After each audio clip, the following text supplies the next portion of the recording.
Through her boundless compassion for humanity, Supreme Master Ching Hai tirelessly travelled to many corners of the world to share the message of love and eternal liberation through God's gift to humankind, the Kuan Yin method of meditation. After 30 years of sharing her knowledge on how to live a balanced life while pursuing a spiritual path, she continues to dedicate her time and effort to uplift and enhance the life of all beings.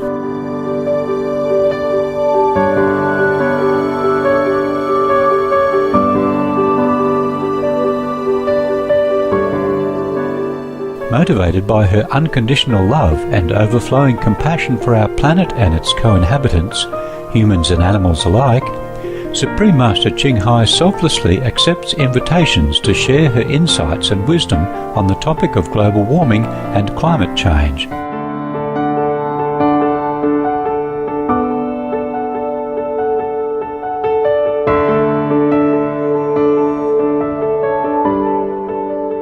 Despite her busy schedule, Supreme Master Ching Hai also sets aside time to hold retreats and international gatherings with our association members to inspire and motivate, address any concerns for daily life, and answer questions on spiritual practice. We present to you Supreme Master Ching Hai's lecture entitled Meng Tzu and the King of Qi at an international gathering on September 9th, 2008.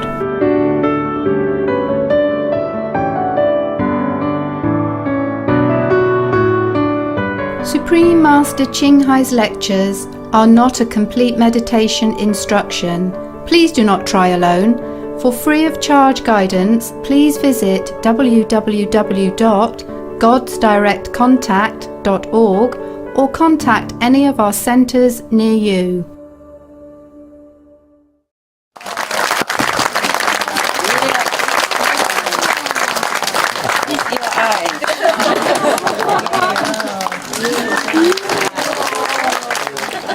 I sit there, yeah? That's where I sit. Oh, I sit here better, no? Where then you can see me better? There, yeah? Yeah. Okay. Comfy? Yeah. Are you comfortable? Yes. You are? Yes. Sit a little bit more, honey, so she can go a little bit further. You have no work yet. And you're tired already. Come here. I don't want you to slip and then fall into the tree. Don't worry about the tree. You may break one of the thorns, you know? You okay there? I'm fine. Oh, you okay? You okay? Yeah. Good, yeah? Yeah. Okay. Yeah, okay. Now, did you have enough food? Yes. Because you overwhelm the place. I worry, I don't know how they cook. But it's really okay? Yes. And good food? Yes. Wow. Who say I don't have miracle? You know, even the kitchen know how to make miracle, yeah? Right. So you happy, huh? Yes. And going home some tonight, tomorrow? Tonight? We have to work, you know that, right? Yes. It's good to be selfish, but but it's better to work for others, okay? When we leave this world later on, we will have plenty of time to be together, okay? And we will have plenty of time to be selfish. Yeah, up there, there's nothing else but ourselves to enjoy and to frolic in happiness forever, okay? So right now, we are here for some reason, yeah? We must work, okay? Save some of our brother and sister who is still lost in the direction of the world. I have to show them. Maybe they come with you, maybe they don't. But at least you say, I know the road. Come with me if you like. Okay?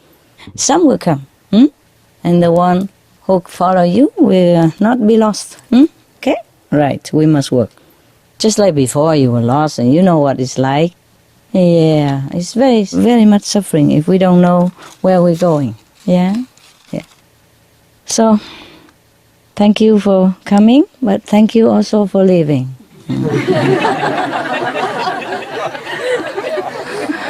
You like that, huh? What I mean is, thank you for, saving the time that you could enjoy here and then to go back home and work for the world, yeah? I know some of you have enough money, you could stay here forever. I know that, yeah? It's just I don't have room for you forever. You could even rent a hotel outside or something, I know that, yeah? Or apartment nearby, simple together, can do, but we not do that, huh? Let's not do that. Let's do something better for everyone else. And now and again, you live simple, you save money, you come back, okay? Did you watch the new program that I request them to show? The Vietnamese traditional opera, modern opera, the cowboy and the weaver. No, you didn't watch it in Vietnamese opera. No, you did not. Okay, never mind. I just condensed a story for you. She is a fairy, yeah, in heaven. And he's a cowherd in heaven, right? And she's a weaver down here. And they fell in love with each other. And you're not supposed to, okay? In heaven, there are no personal romance, should not. Well, if they fell in love with each other. So heaven, law is strict, yeah. So because of that, he cannot stay in heaven. So he has to be exiled onto earth again, just like one of you. Look at yourself and you know why you are here. Huh? Up there you're not supposed to fall in love, but you did. Now you're paying the price. Cooking every day, washing the nappies, cleaning the floor. Huh? That's a price to pay for your personal love, selfish love. So now the heaven, also touched by their love, but law is the law, no? So he has to go down. Fine, then they met each other, yeah? Every 7 Lunar New Year, in the middle of the 7 Lunar New Year, the crane, will make like a bridge from heaven to earth so they can meet each other. Something like that. You watch it, okay? I have already told them to do things and you have to watch it. Huh? Yeah. You cannot keep asking, for example, a question like yesterday. We explained that all already. Yeah? Economy, everything I already explained. Long before and in many of the seminars, yeah? And jump back to the basic and it's not good. Understand you have to watch Supreme Master Television to catch up with the flow. Yeah? I even have to watch it too.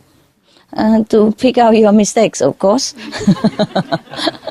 Despite all the guidance and the correction I made, you still make mistakes. So never mind, it's okay. Nobody knows, only I know. And also, it's to know what's going on in the world, I have to even watch other TV programs. When there's something to watch. Yeah. All right, now, so we have a romance like the cowherd and the weaver, okay? It's like that. Now and again we see each other. Maybe not once a year, maybe twice a year, so who knows, yeah. I never thought we can accommodate 800 people here, It's not in the plan. And then because you heard that this is the last time you can see me, somebody say nonsense. So all of you come at the same time. That's why, yeah? Supposed to be 2 times. It become 1 time. Now we just repairing, yeah, for a few weeks, and then it flow in again. Okay? Now we can't even have 800 people, and why not? Look at this. Not too bad, is it? I never thought, because 400 people, 500 is more comfy. That's all. Are you uncomfortable in some way? No? Are you still okay? Surely? Yeah. Yeah. I have the elevator. What, love? No elevator. Why? That's one good point, at least.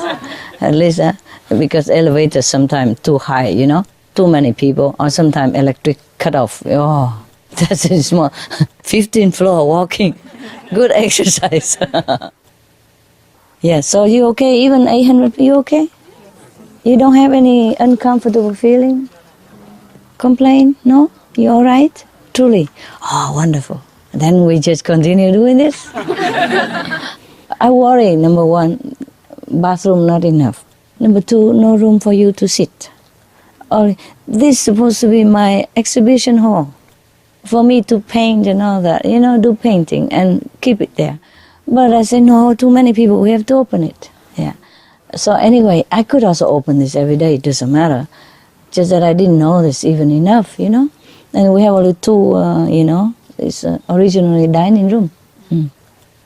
The reason we are here is near the sea, fresh air. And we have forests around here, fresh air, good for you. Even you don't go to the beach, you can have sea air come in here, good for you. It's only 10 minutes walk. My walk with my dog. You, the Western long leg, you make it in no time.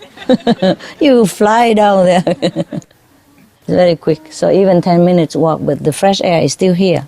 And around here is a protective area, There's a park next to it, the park near there. There's some even goat running around in the park nearby. You walk out 2-3 minutes, you see goats running all over, And there's a picnic park for people, picnic park here.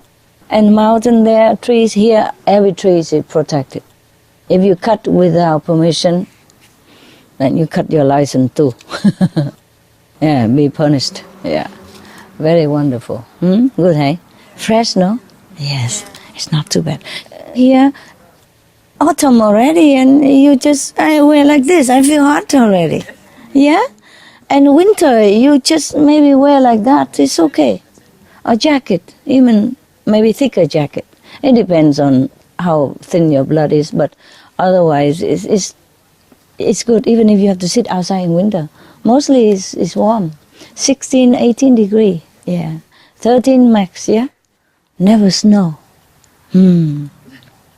So even if we have to sit outside, we wear more clothes, it's okay even. Yeah, you know what I mean? Yeah, so like this, all year round we can celebrate. Yeah. Celebrate our freedom inside. Yeah. The freedom that costs nothing. Oh, it does cost some ticket, but airplane and the tray, the stainless steel cup for food. So that's why I thought, okay, it's better here than over there. Yeah, over there we can accommodate 6,000 people, but you know what? If so many people come, I don't think we can be in peace either. This is small, but we can take turn to come. It's more private. More individual. Yeah, you can see me more. No need binocular. Like Bangkok, huh? Even binocular is useless because the rank is too far, right? All right, this is good. We can't have everything in this world, right? We have what we have and we're happy, huh? Okay. And I thank you again for your love and your dedication to work to help the world. Yeah, up to now. We have to continue, yeah? All right. No choice. We just have to be good, that's it. There's no other choice. Only one choice. Be good. There's another choice, like you're not good, you're not bad, but that's lousy. Huh? We don't want to be not good, not bad, You know what I mean? It's a lousy choice. Be good is a good choice, yeah? All right. Okay, I'll tell you another story. Remember Mengzi? Mengzi, last time? Oh, okay. Remember I told you many kings and royalty came to ask his advice? Okay, so this is another king who came to him now. His name is Qi Xuanwang. It means the king of Qi. The king of Qi, yeah. He came to Mengzi and asked him, how would a leader of a nation cultivate his virtue in order to build up a royal empire and also control what is under the sun, the whole world. And that's what he meant. He didn't really mean the whole world, but he meant like his country at least, or many more smaller countries. Yeah. So Mengzi tell him, first, if we know how to respect our elder, our parents, our elder brother and sister, loving them, and from this personal affection, you can spread it out into the whole nation. First, you have to know how to love your kin, yeah, and then you can know how to love other citizens.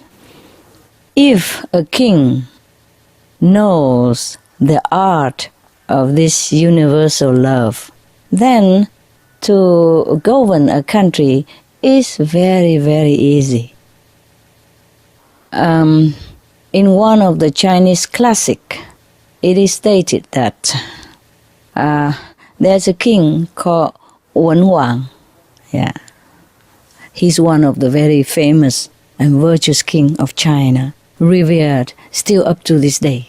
Yeah, for his virtues and good governance. Yes, really work for the people. Yeah, dedication.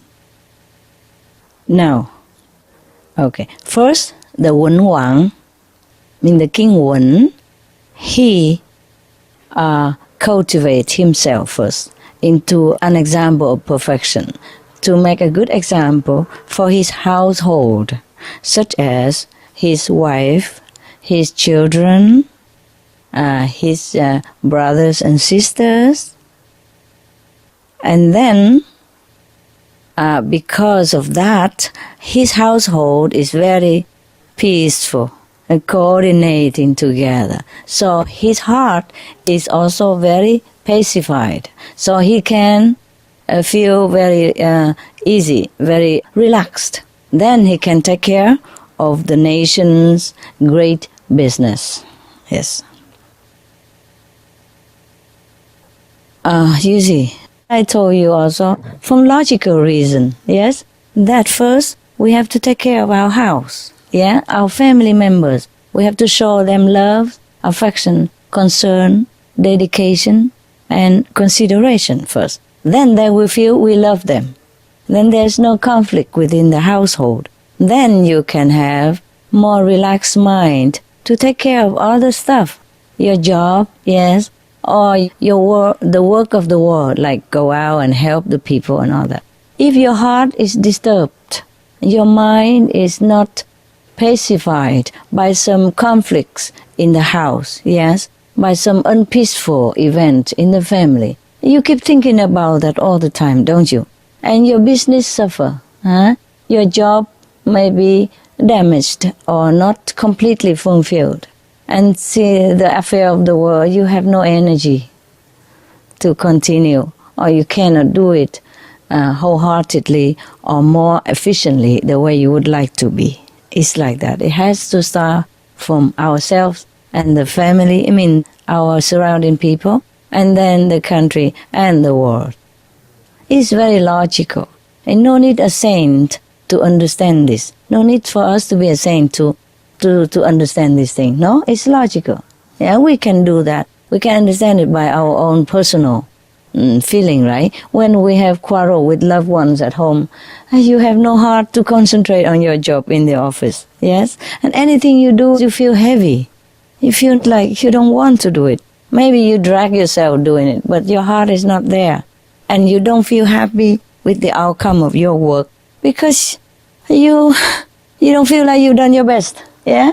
Your mind just keep bothering by the affair at home, the unfortunate or sad affair at home. It's like that. So, of course, the kings may know this himself, but sometimes he's too busy. So he has to go and ask someone who has true experience and who truly practice what he preached in order to impart to him this knowledge. So it has more power than he understands, and it lasts longer, the impression in his mind, so that he can practice it. Besides, it's never harm to be reminded of good things, right? We eat potatoes every day. The Irish We, we eat bread every day, the European, the American. Why not listen to wise, sage, saintly word every day, right?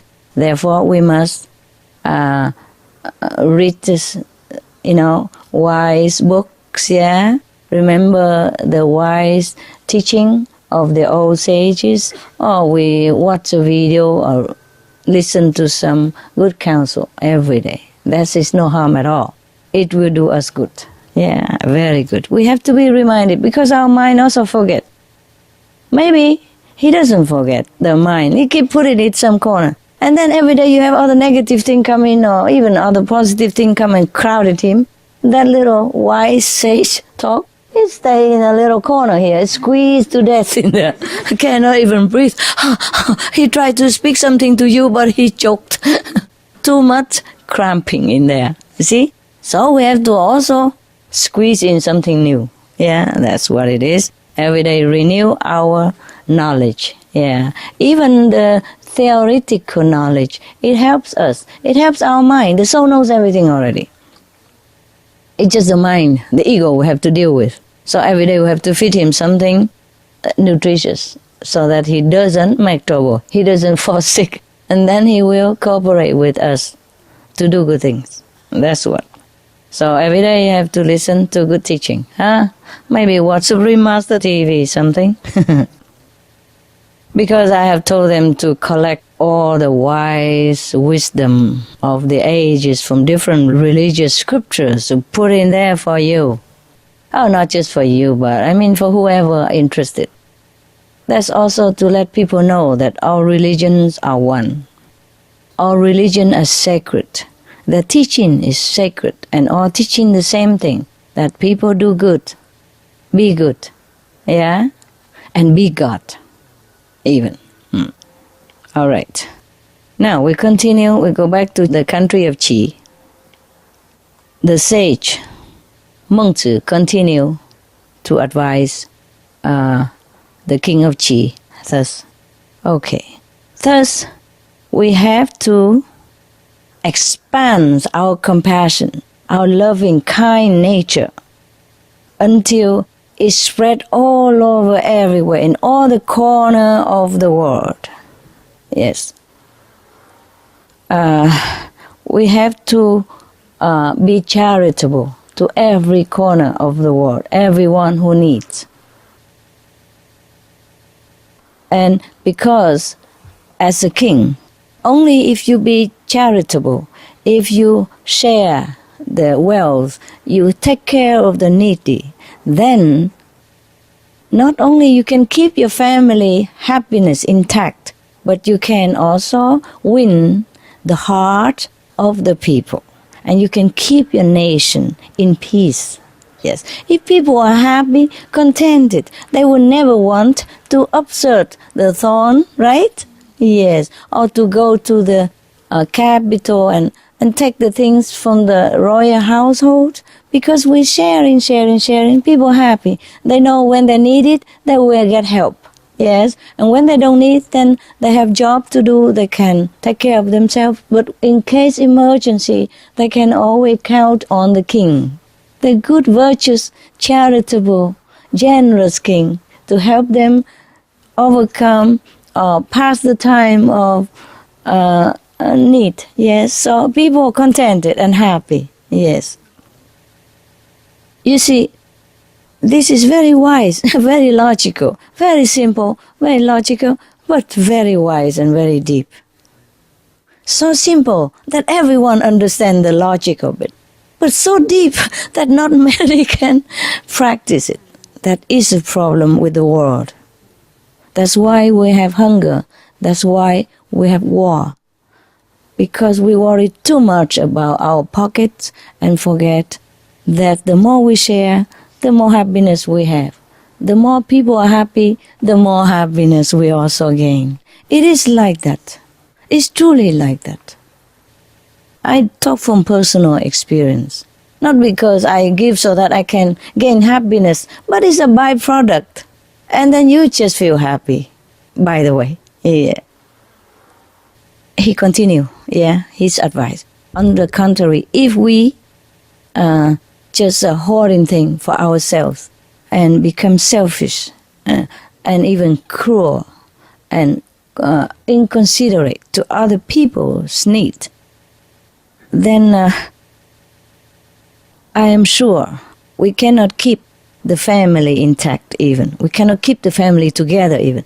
Maybe divorce or, separation.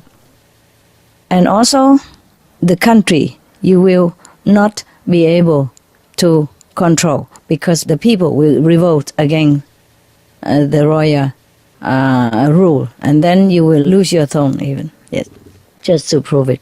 Remember in Europe, they made a research about which country is the happiest country in Europe. Yeah. Which was it? Denmark. Fine. And no matter which country, okay? The rule was that the country whose citizen has all the basic needs covered, yes, and all the basic needs secured, yeah, either by government's policy or by the distribution of wealth or by just the safety of the people. Like, okay, even if you don't have job, you don't have money, you will be not hungry, not be on the street, not be without clothes on your back. You'll be not dead by hunger or by cold on the street. Well, in Denmark, if you don't have clothes, I don't want to think about it. In winter, it's 30, 40 below zero, So if that country government is not benevolent enough and not take care of people enough, they will die, because anytime you could lose your job. It happens. You could have accident and you can't work no more. You could fall sick and you be fired because you can't continue to serve in your capacity. Yes? So anything could happen to us as a human, as a very frail mortal. Anything could happen to us. Or the breadwinner suddenly die for some reason. Then the household will suddenly face with, danger, lack of many things. So if that benevolent government of Denmark take care of the citizen, the basic needs, not everybody reach the same. It depends on your diligence or your luck and all that.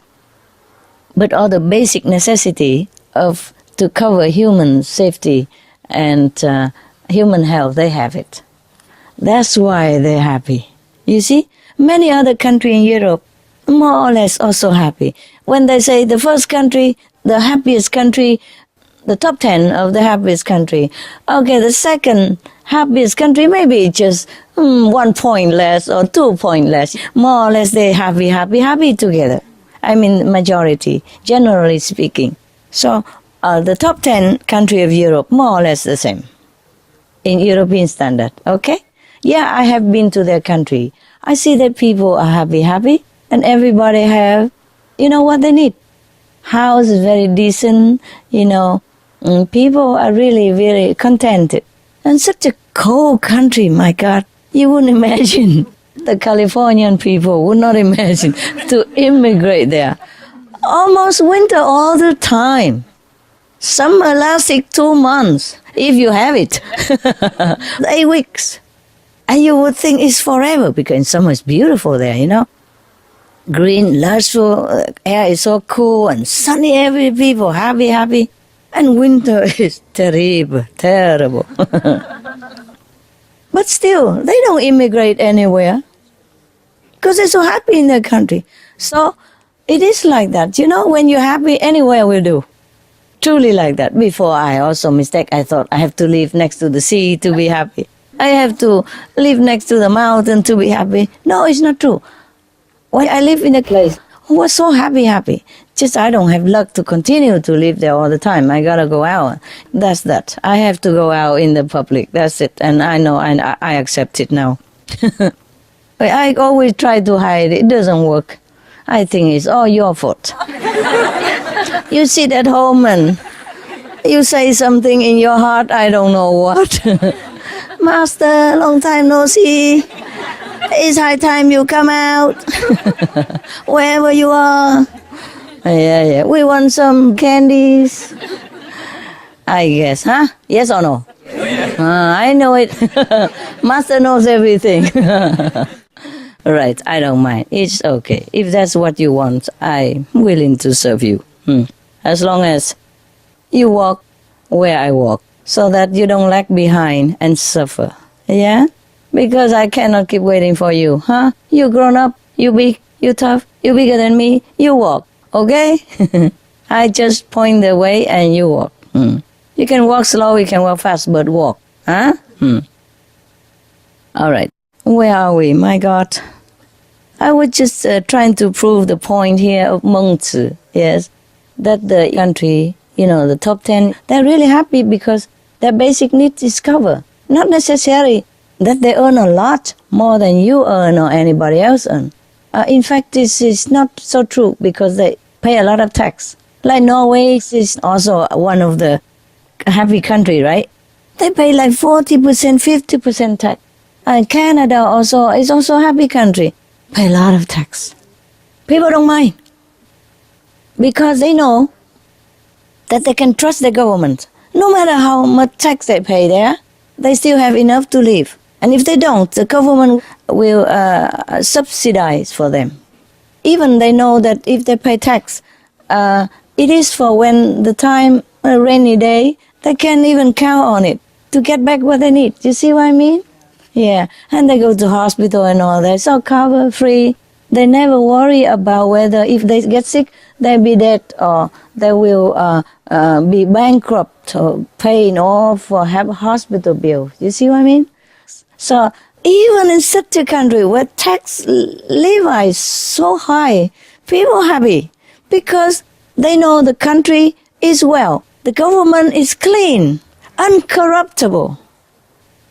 So they don't mind. You see, they work hard, they pay tax, and they're happy. They don't have luxury too much, maybe some of them, because if they pay so much tax, then it's just probably enough to live. But they're happy because they trust the government, you see? If you can earn the trust of the people, governing a country is pretty easy. Yeah. Otherwise, if people don't trust you, no matter what you talk, how good you talk, is no good. Yeah, people have doubts in their mind. They don't trust you. That's no good. Okay, so Mengzi was right, huh? We have good example here.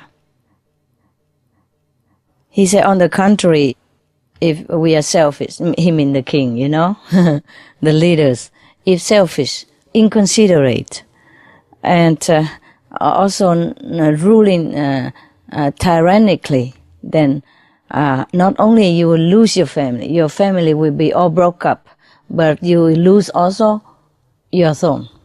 Yes. Yeah. If the king is bad, sooner or later the people will revolt against him, and of course his family will be either killed or have to run away somewhere, and it's nothing peaceful and no good family anymore. Huh? Maybe all broke up because his family will be killed. Some members will be killed, or he himself too. Then he will lose everything. That's the thing that some people don't get it. Yes, if we cannot keep too much, if you keep enough, then we will have everything. My grandmother used to tell me, you eat less, then you will eat longer. That's what she said to me. Because sometimes she cooks simple, and she said to me, eat less, and will you have food longer? Yeah. Yeah, of course, everything you eat, the whole thing today, then tomorrow no more, no? Yes. Just like you have to save some money in the bank, huh? You don't spend all your salary. You put some in the bank and you save some. And of course the interest will generate, and then you use it slowly all the time. Good. Right.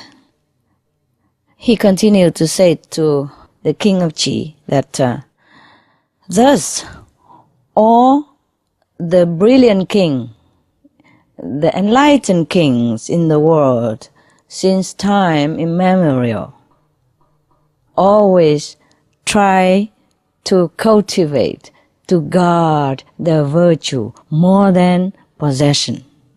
They value virtue and moral and wisdom more than possession of the whole kingdom. That is the way of the saintly king. That's the way of the wise kings of old. Yes. Okay. The king of Qi was, of course, taking in all that, and of course asked him to enlighten him more.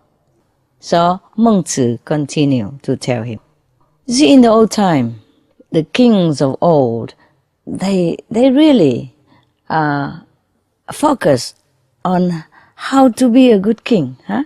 They don't focus on how to control the people. They focus on how to win the hearts of the people by making them happy, how to cultivate their virtue so that people truly love them from their heart and not just by their tyrannic power. Yes? Therefore, they spare no expense, no trouble to invite saintly person, enlightened sages to come to the palace, or they travel all the way to some remote area of the mountain jungles in order to seek advice from the wise and virtuous one. Yes, that's why we have so many excellent kings in China and in Vietnam. I don't have enough time to study many other kingdoms. And nowadays we have also some. For example, the governments of Denmark, Sweden, Norway, Austria. Who else was there? No, I'm talking about Europe. Huh? Ireland. Slovenia. Iceland. Iceland was in the 10. Iceland belonged to Europe, right? Yes. Okay. Thailand may be good king, but the government keep jumping up and down all the time. This prime minister, he was fired. I just read it today on the news because he was hosting a cooking show on TV while he was still in a government job. Just that. Well, the people already, storm into governmental building and demand his resigning anyway. And then now they found an excuse that he was cooking on a TV show and they fired him. I hope you won't fire me because I host a cooking show on Supreme Master TV. Please don't fire me. I have many jobs. I need to, okay? And I also have to design clothes and modeling the clothes and all that stuff, you know what I mean? Yeah, and I still have to socialize sometimes, go out eating with other people, sometimes officials or business people, yeah. I have to do many things, okay? Please don't fire me, huh? I cook with a good intention. I prefer that I don't have to cook because I'm not the chef or famous, 4-spoon restaurant owner or anything. It's just that I thought if I chip in, Yeah. Something simple for the kids to cook. And if the kids know how to cook simple meal, they don't feel like it's so difficult to cook. Right. Yeah. And when they grow up, they can take care of themselves. Even if they cook the way I cook, it's enough nutrition for them. They don't need to rely on anybody else to sustain them. So simple cooking like that. Enough nutrition, simple, not time consuming. Everyone can do it. Yeah. So I want to teach the younger generation. You old people, you know already how to cook. And it's easier for you to even find out how to cook. The children, they still go to school, they don't have much time. And for them, they like simple, so they can go out and have fun with their friends and all that. At the same time, can still be vegetarian, take care of yourself, cook for yourself and your friends even. Yeah. Their kids' friends. Sure. Yeah, so simple to cook for them. For the sophisticated kitchen, I let you have the fame. Because all the international gourmet dishes. Yeah, we have a lot. But I just do some simple thing, so that some people know, okay, don't have time, don't have to elaborate. You can cook like that, enough, tasty. Perfect. When I watch the news on television, not on our television, because when somebody is fired, we don't air it. We only congrats when somebody is selected. Yeah, only good news. As good news as possible. Yeah. But I watch it on other television and I feel so sorry for him, my God. Just to cook some food and then you get fired? As a leader of the nation? Then I was thinking of myself, oh, what about me? Should I continue to cook or not? I was so scared. I don't remember in our group, is there any rule that master cannot cook? No law about that, huh? No, huh? Must be in Thailand there's a law. But this is must be a new law because the King Rama V of Thailand, he's a good cook. And he often cook and invite his close friends, all the people he likes, to the palace to enjoy. So this poor prime minister, he only emulated the king of old. And why they fired him, I don't know. Well, you know what? I don't think he cooked vegetarian, that's why. Did he cook vegetarian? Any Thai people tell me? No, huh? You know that for sure? Yeah. Are you Thai? No, but I read it in the news. It wasn't this particular time, but I did read that he cooked a lot of dishes. Oh, I told you. See? He invited the leader of Myanmar to taste his food. Had meat. I told you. The reason he got fired because of the bad karma of the meat. Bad retribution. That's why I'm still not fired, because I cook vegetarian.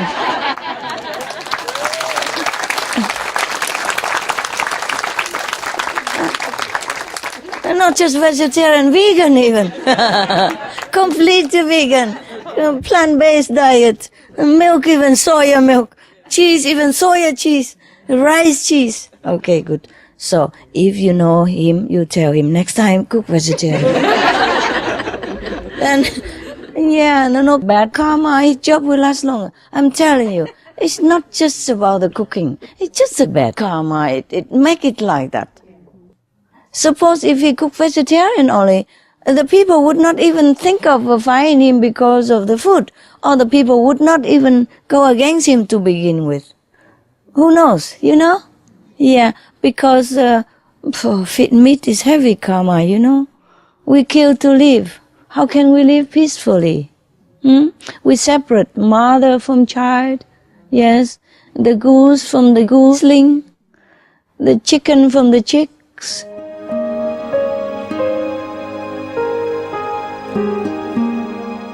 Vegetarianism in religion. The Baha'i Faith.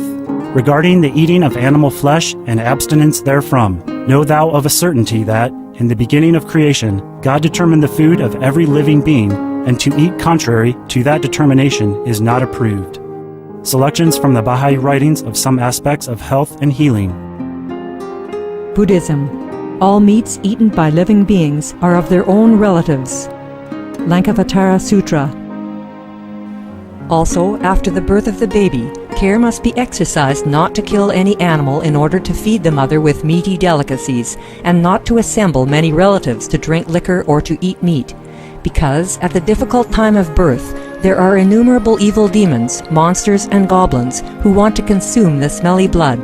By ignorantly and adversely resorting to the killing of animals for consumption, they bring down curses upon themselves, which are detrimental to both the mother and the baby.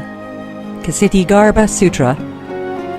Be careful during the days immediately after someone's death, not killing or destroying, or creating evil karma by worshipping or offering sacrifice to demons and deities, because such killing and slaughtering committed, or such worship performed, or such sacrifice offered, would not have even an iota of force to benefit the dead, but would entwine even more sinful karma into previous karma, making it even deeper and more serious. Thus, delay his rebirth to a good state. Karma means retribution. Kshitigarbha Sutra. Cao Dai. The most important thing is to stop killing, because animals also have souls and understand like humans. If we kill and eat them, then we owe them a blood debt. Teachings of the Saints. Christianity. Meats for the belly, and the belly for meats, but God shall destroy both it and them. Holy Bible. And while the flesh was yet between their teeth, ere it was chewed, the wrath of the Lord was kindled against the people, and the Lord smote the people with a very great plague. Holy Bible. Confucianism. All men have a mind which cannot bear to see the sufferings of others. The superior man, having seen the animals alive, cannot bear to see them die. Having heard their dying cries, he cannot bear to eat their flesh. Mencius. Essenes. I am come to end the sacrifices and feasts of blood, and if ye cease not offering and eating of flesh and blood, the wrath of God shall not cease from you. Gospel of the Holy 12. Hinduism. Since you cannot bring killed animals back to life, you are responsible for killing them. Therefore, you are going to hell. There is no way for your deliverance. Adalila. He who desires to augment his own flesh by eating the flesh of other creatures lives in misery in whatever species he may take his birth. Mahabharata anew. Islam. Allah will not give mercy to anyone except those who give mercy to other creatures. Hadith. Do not allow your stomachs to become graveyards of animals. Hadith. Jainism.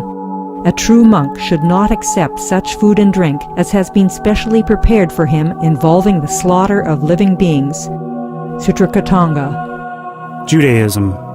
And whatsoever man there be of the house of Israel, or of the strangers that sojourn among you, that eateth any manner of blood, I will even set my face against that soul that eateth blood, and will cut him off from among his people.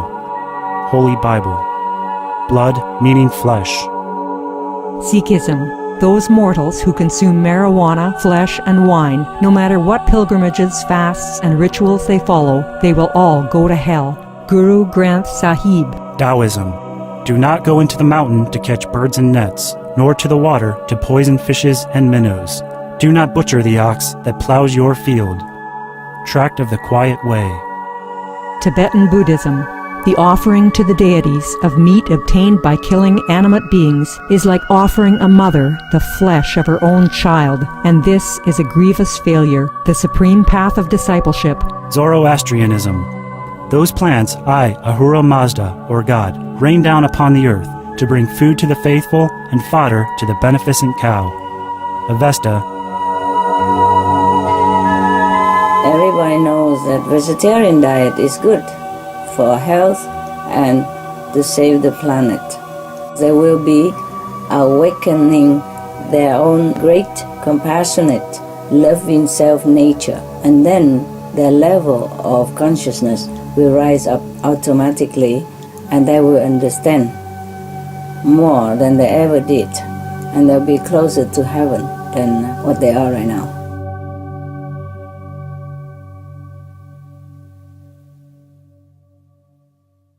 The pork from the pigs, no? Is that correct? Never mind, it doesn't matter. Thank you. Like this you can laugh a little bit. Well, you such a serious Buddha I cannot bear. I'm a happy Buddha, you know. If I'm a Buddha at all, I'm a happy one, huh? If a miserable Buddha, what for? The world is already miserable, and you add on to it. Like this. Long face, huh? Who can bear it, huh? So I'm a happy-go-lucky Buddha. Yeah, I wear colorful clothes, bling, bling, bling, bling a lot. Yeah. I laugh a lot about myself also, yeah. Pretty old woman, very happy and pretty old woman. Yeah, thank you for forget that word. You know, you always say, Master, you were pretty, but I know you want to say pretty old, right? Thank you for editing that word out. I don't care. I'm happy until the day I die. Yeah, as long as I can live and healthy, serve people and make you laugh, I'm happy too. When you laugh, I laugh too. Yeah. Why were we going there? Yeah, the cooking show. You like my cooking show, by the way? Your kids like them? I eat like that, you know? If I have time, I cook like that to eat. Whatever I show you, it's just my favorite food. Simple and favorite. Yeah. I mean, when I have time. I mean, long before that, before. So I often don't cook elaborate things. I don't spend hours in the kitchen. Yeah, and also have to watch TV, to catch up with the world. Some news I don't like to catch up, like that poor prime minister. Get sacked just because of cooking. Oh, whoever heard such a thing? Whoever heard such a thing in the world, you hear that this prime minister or this minister get fired because he corrupted, because he fooling around with pretty woman, or because, or he betrays country, or he's a tyrant, killing people at random, or murdering people, or having a bad weapon and want to control the world, or something like that. But I have never heard a leader of a country get fired because of cooking show. This is a joke. Huh? I'm telling you. Yeah, talking about good king, I'm sure the king must have a big headache like that. All the time have to get used to a new prime minister. And even just get used to with a new one, and then he get fired because of cooking show. I'm sure the king must be laughing or crying. I don't know what he do. Must be the law there, huh? That you can't do cooking show when you're prime minister. But whoever makes such a law, I don't know. Who can even think about that? Because up to now, no prime minister has been cooking anything. I'm sure they're cooking a lot of stuff, but not cooking in the show. Yeah, huh?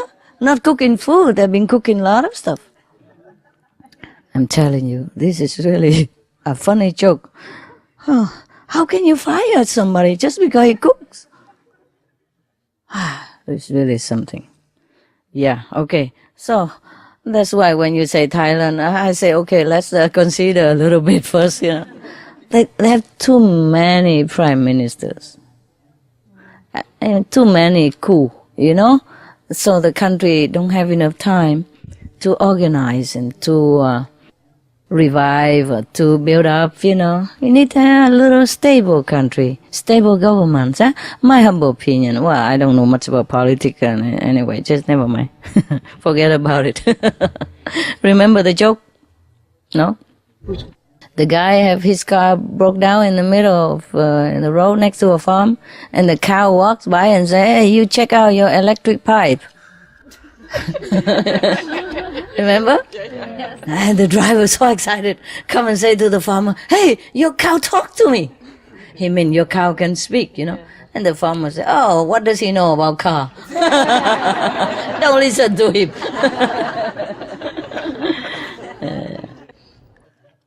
I guess I'm just making you laugh, but what do I know about politics anyway? Okay, good. I think you have to stay here another month.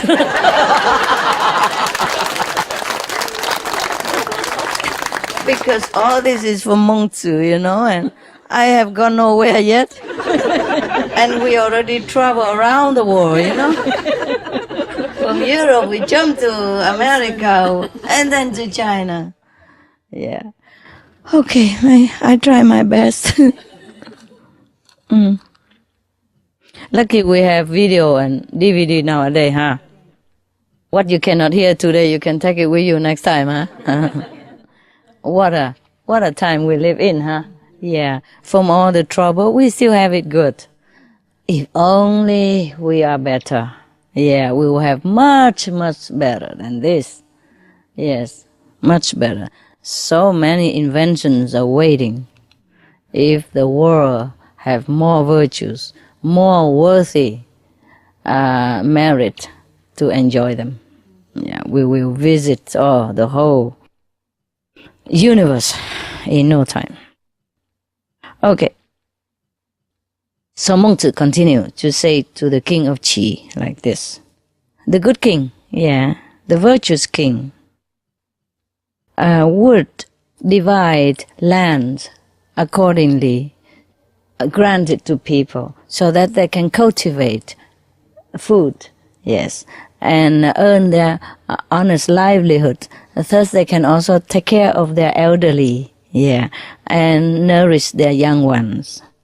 so that even when they have good harvest, yes, they can save some for some time when the weather is not too good. They still can fall back on. Yes, if they have good harvest, they can sell a lot. They can save money or buy in goods and save it there. And when the harvest is not too good, they can fall back on. Security, Yeah.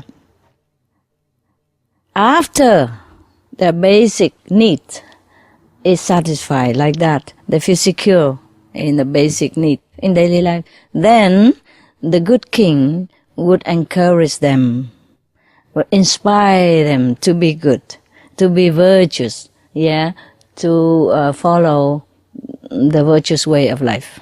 Yes. Like maybe practicing compassion, love, kindness, maybe like that, or maybe vegetarian diet, something like that, okay?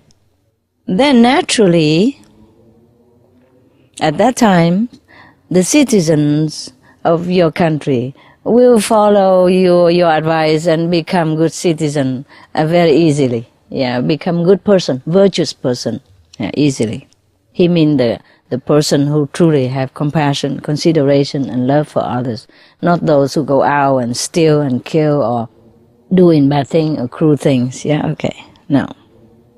Then all that already, and the king of Qi still continue to ask him, oh my God, all this is for him. Never mind, we can have wait for next week, next month, and come back, continue. Oh, luckily, there's a new king here. Yeah. Oh, good. So we have only 3 pages. Wonderful. So many kings come to him. I told you only 2 kings up to now. There's another king behind here that we don't know yet. And there are probably more kings. Okay, all right. We finish with the king of Qi first.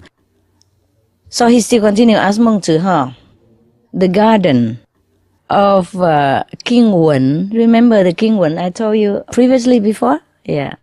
He's one of the ancient king, one of those earliest king since the Chinese have written character and can keep history. Yes, before that they don't know.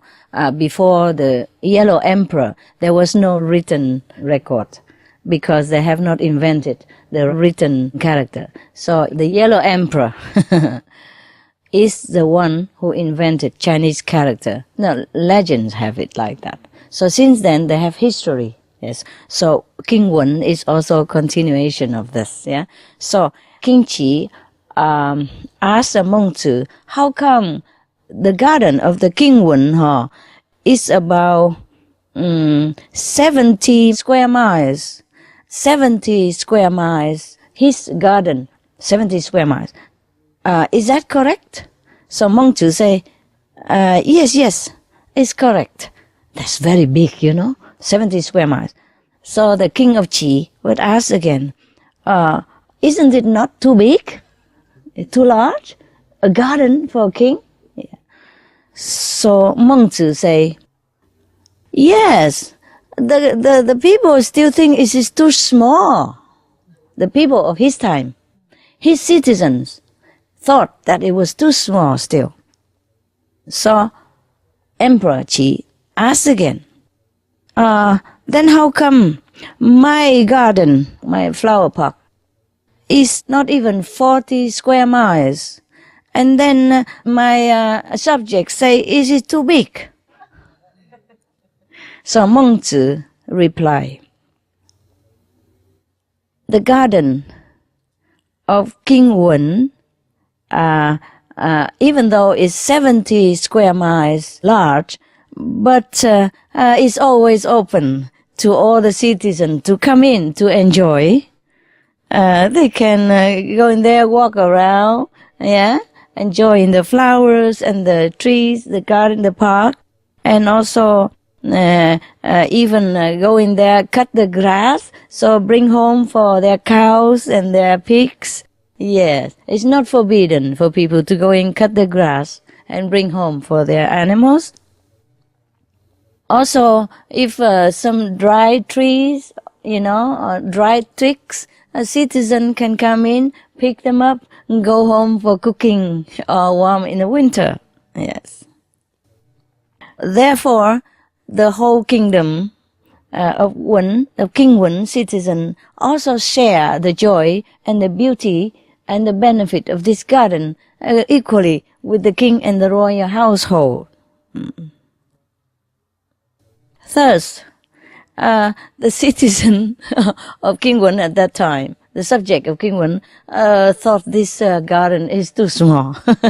Of course, the whole country go in there, walk up and down all day. It's too crowded then. So they thought the king's garden is still too small. 70 square miles, still too small.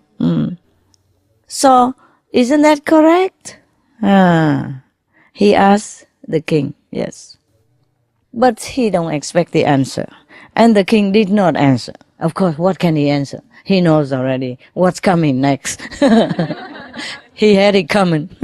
Look at that. So he say, meanwhile, compared to your country, when I come here, I heard that your garden, your royal garden park, is only 40 square miles, but no one is allowed to come in.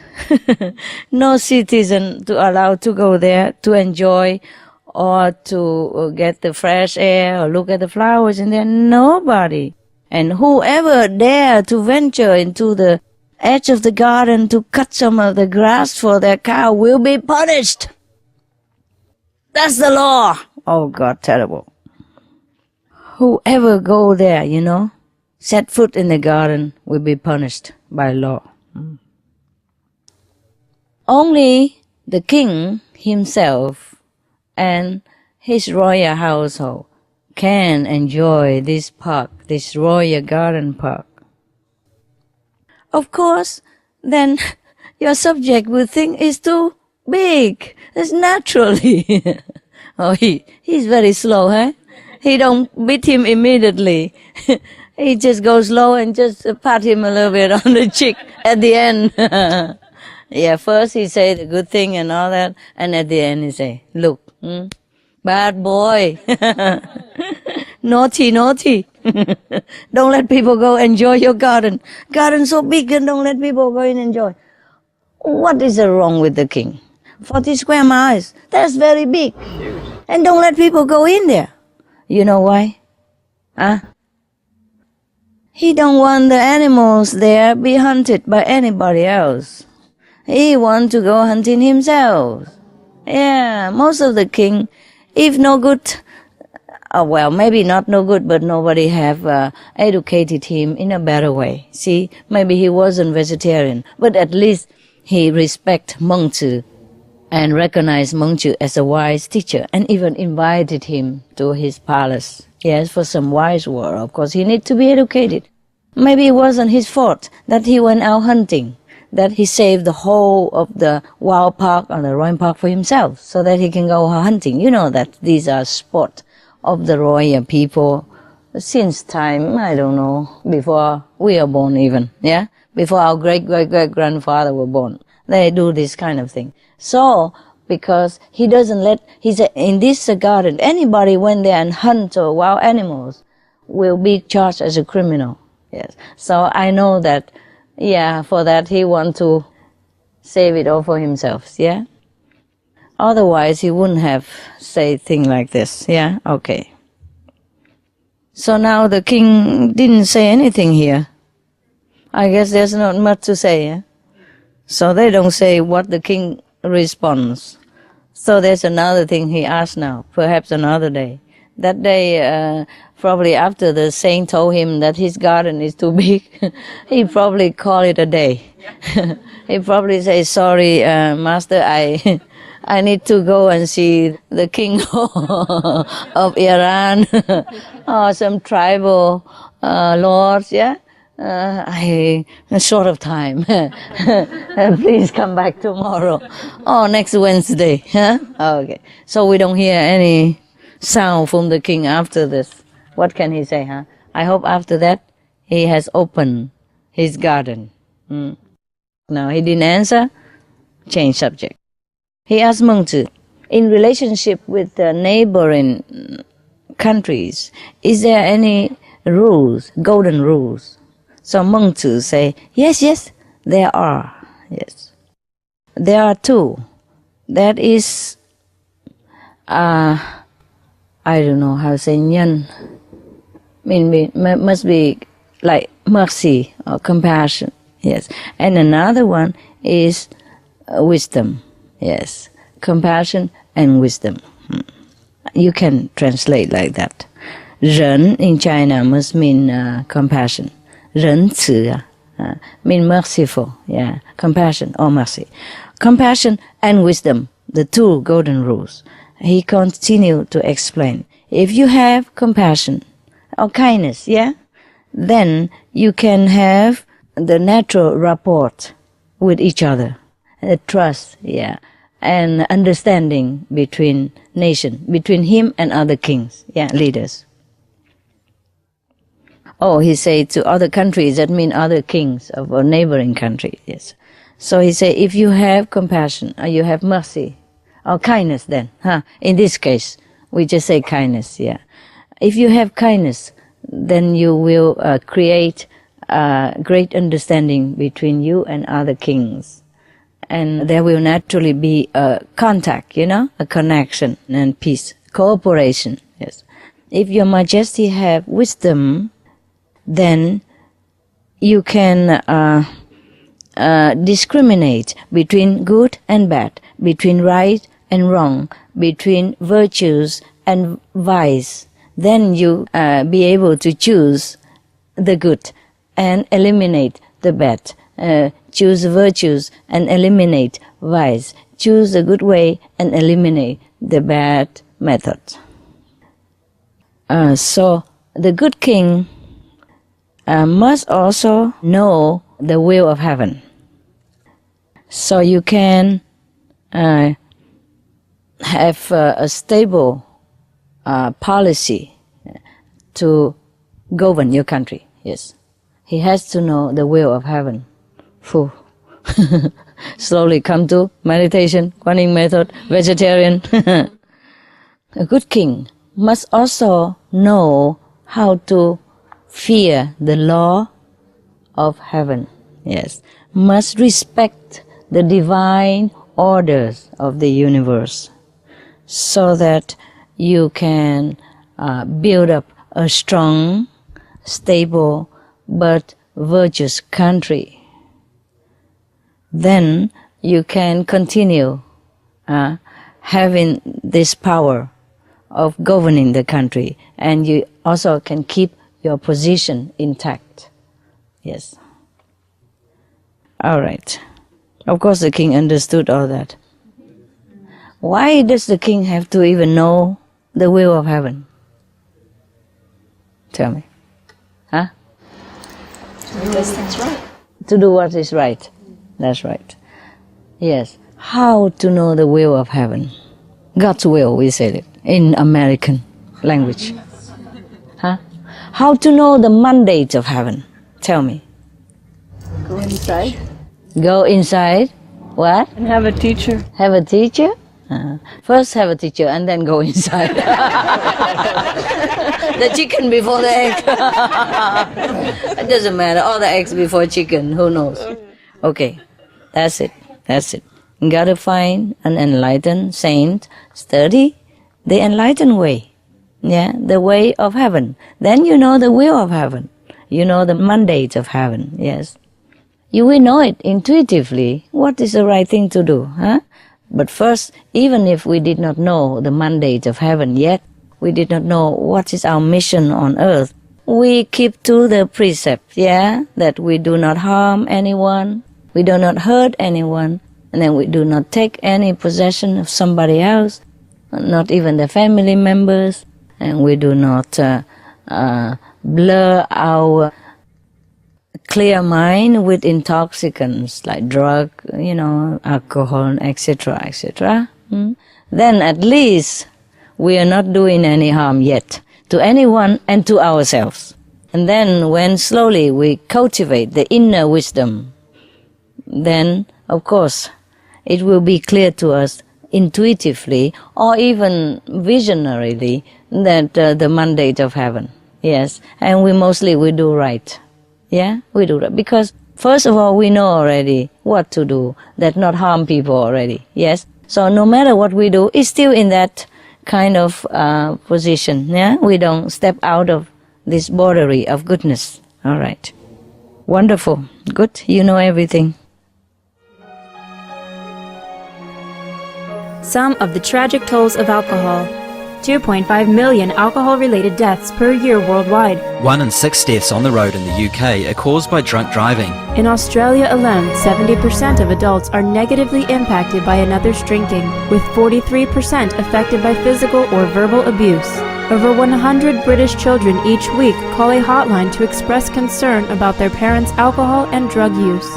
Cost of alcohol-related illnesses, $186.4 billion in the United States, £2.41 million for prescription medications each year in England, UK, with overall health costs in the billions, $210 to $665 billion globally. Disease. Higher amounts of alcohol increase the cancer risk. Even half a glass of wine daily increases the risk of mouth or throat cancer by 168%.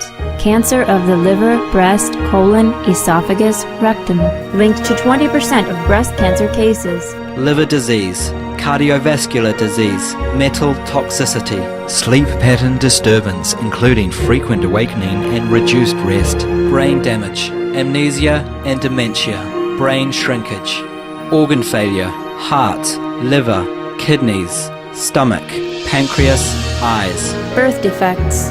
Children afflicted by anxiety and depression, mental retardation, fetal alcohol syndrome, stunted growth, facial deformity, sudden infant death syndrome, miscarriage. Alcohol-related violence, child abuse, 50% of cases, violence toward loved ones, 30% of cases, violent acts, 40 to 80% of cases, suicides, 20 to 50% of cases, plus more.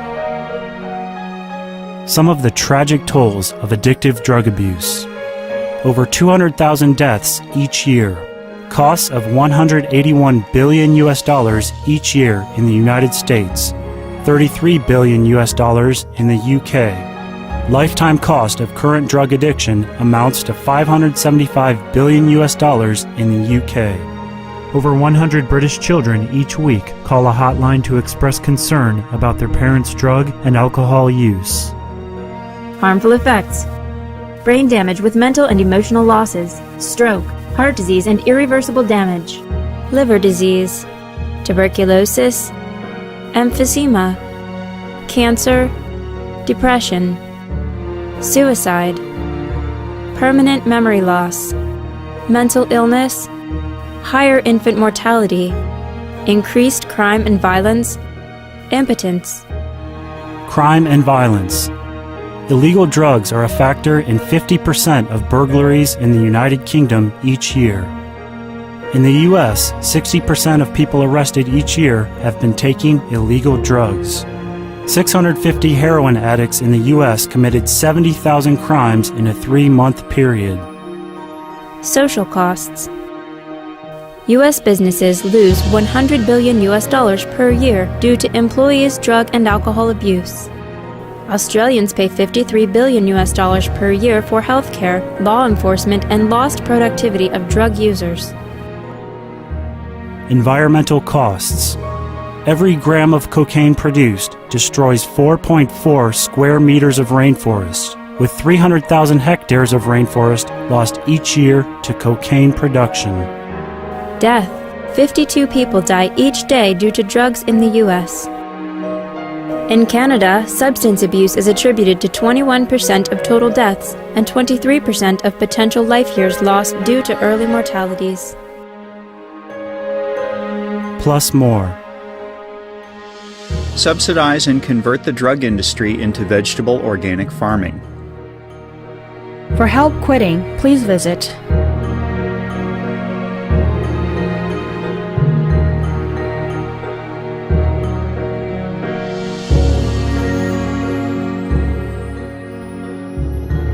For more urgent information, please visit www.suprememastertv.com/killers.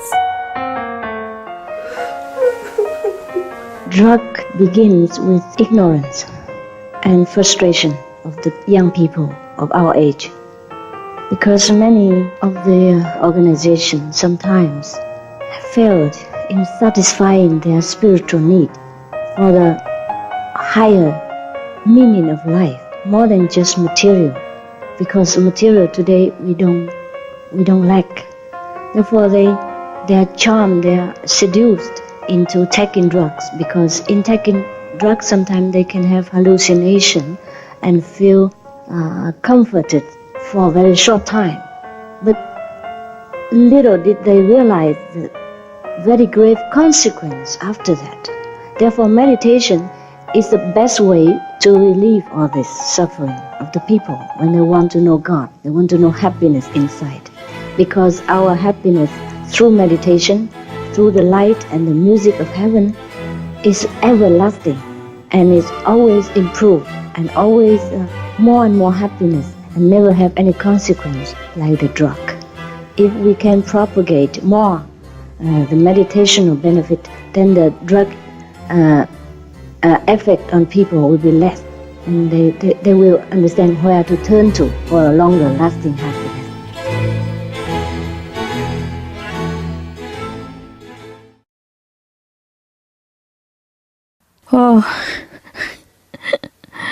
Oh God.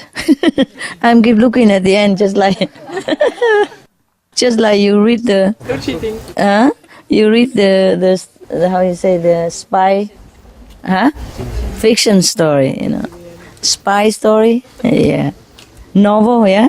Try to read the end. Okay. By the way, I have a joke. Yeah. To break from this first. There was a guy who come into the theater, you know. It's already full. And the usher bring him in. He begged with the usher and he said, you take me in, never mind. Just give me one space and I will give you $10 tip. The usher him to his seat, and he took out $5 and give to him only. So the usher, you know, feel annoyed, of course. I promise I didn't keep. It was a suspense criminal film or play, yeah? So he whispered into his ear, he said, the wife did it. He told him the end, you know. To spoil the whole program. Talking about being generous and virtuous and all that.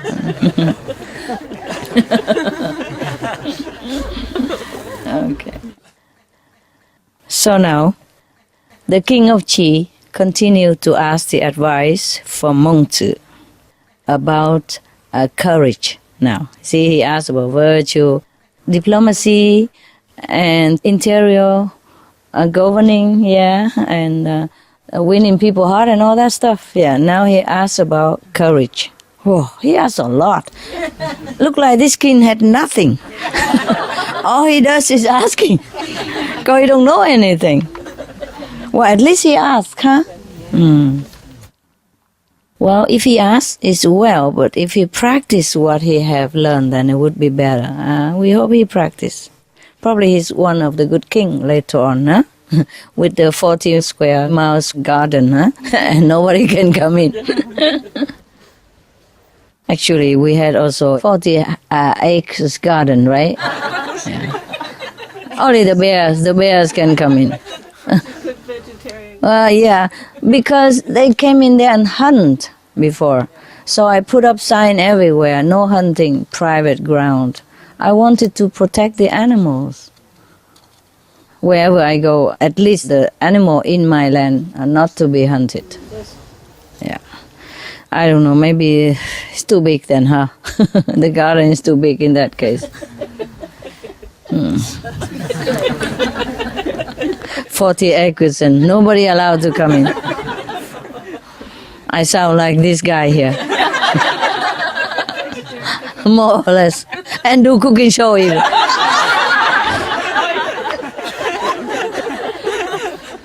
Why am I still sitting here? Yeah, well.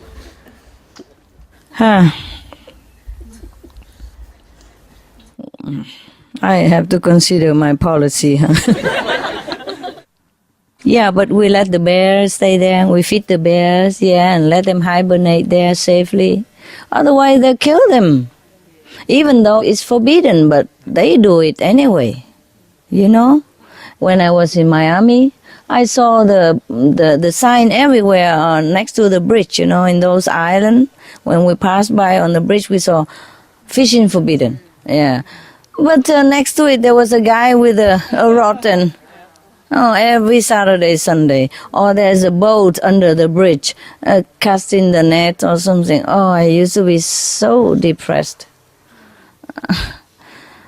You know, terrible. Everywhere is like that. Next to the forbidden sign is always some guy who's standing there, you know, as if, so what? Sue me. Yeah. And the police passing by also do nothing. Oh, what am I to do? Call police? The police passing by every day. It's the only bridge, so everybody pass through. I saw police also passing by. He turned the blind eyes. Maybe his eyes are already blind. I don't have to turn. Maybe he himself fishing. Maybe he himself also fishing.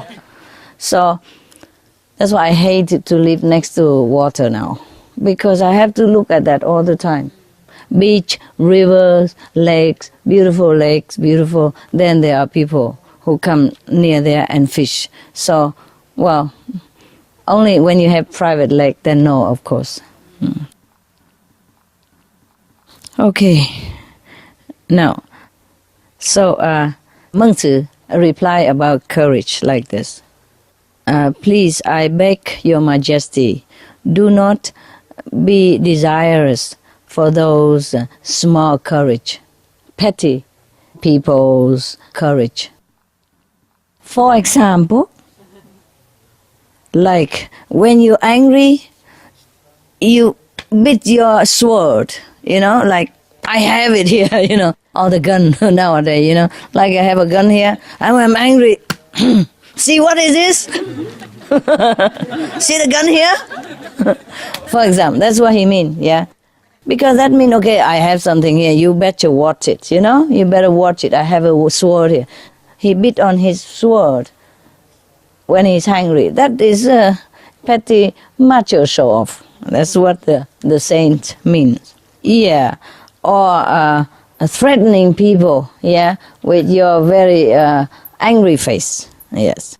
These are small people's courage. He means petty people courage, not a gentleman, yes. That is only good for those like wrestling together, or when they fight each other outside on the street or something. Like dueling stuff for the street people. That's what he meant. Yeah. I beg your majesty, train yourself in the trace of great courage. Yeah. So he's explaining what meaning by great courage and not petty temper. Yeah, okay. If there was a person who did something criminally, yeah, and caused a havoc within the kingdom, for example, like the King Zhou in the Tang Dynasty, then because of that, because of King Zhou was a very tyrannic person, so King Wu feeling very embarrassed, ashamed for the country, so he has to rise up against him. Yeah? That is the righteous anger, the righteous temper. Yes, he has expressed his true courage for the great cause. Yes, because he wants to show it his bravery in order to erase the tyranny and erase the suffering for the whole kingdom for the citizen at large. Yes. Because he wants the citizen live in peace, yes, in harmony and in safety. Yes. That is the righteous bravery, the righteous courage, the great courage. Yes. And because of that, the people at that time respect him and adore him because of his true and great courage and correct courage, correct bravery. Yes. So, of course, next day, perhaps, or another subject, probably the king of Qi have wrote a lot of questions, like the way you do. 1001 question, and wait until the saint come and say, 1, 2, 3, 4. Okay, so continue now.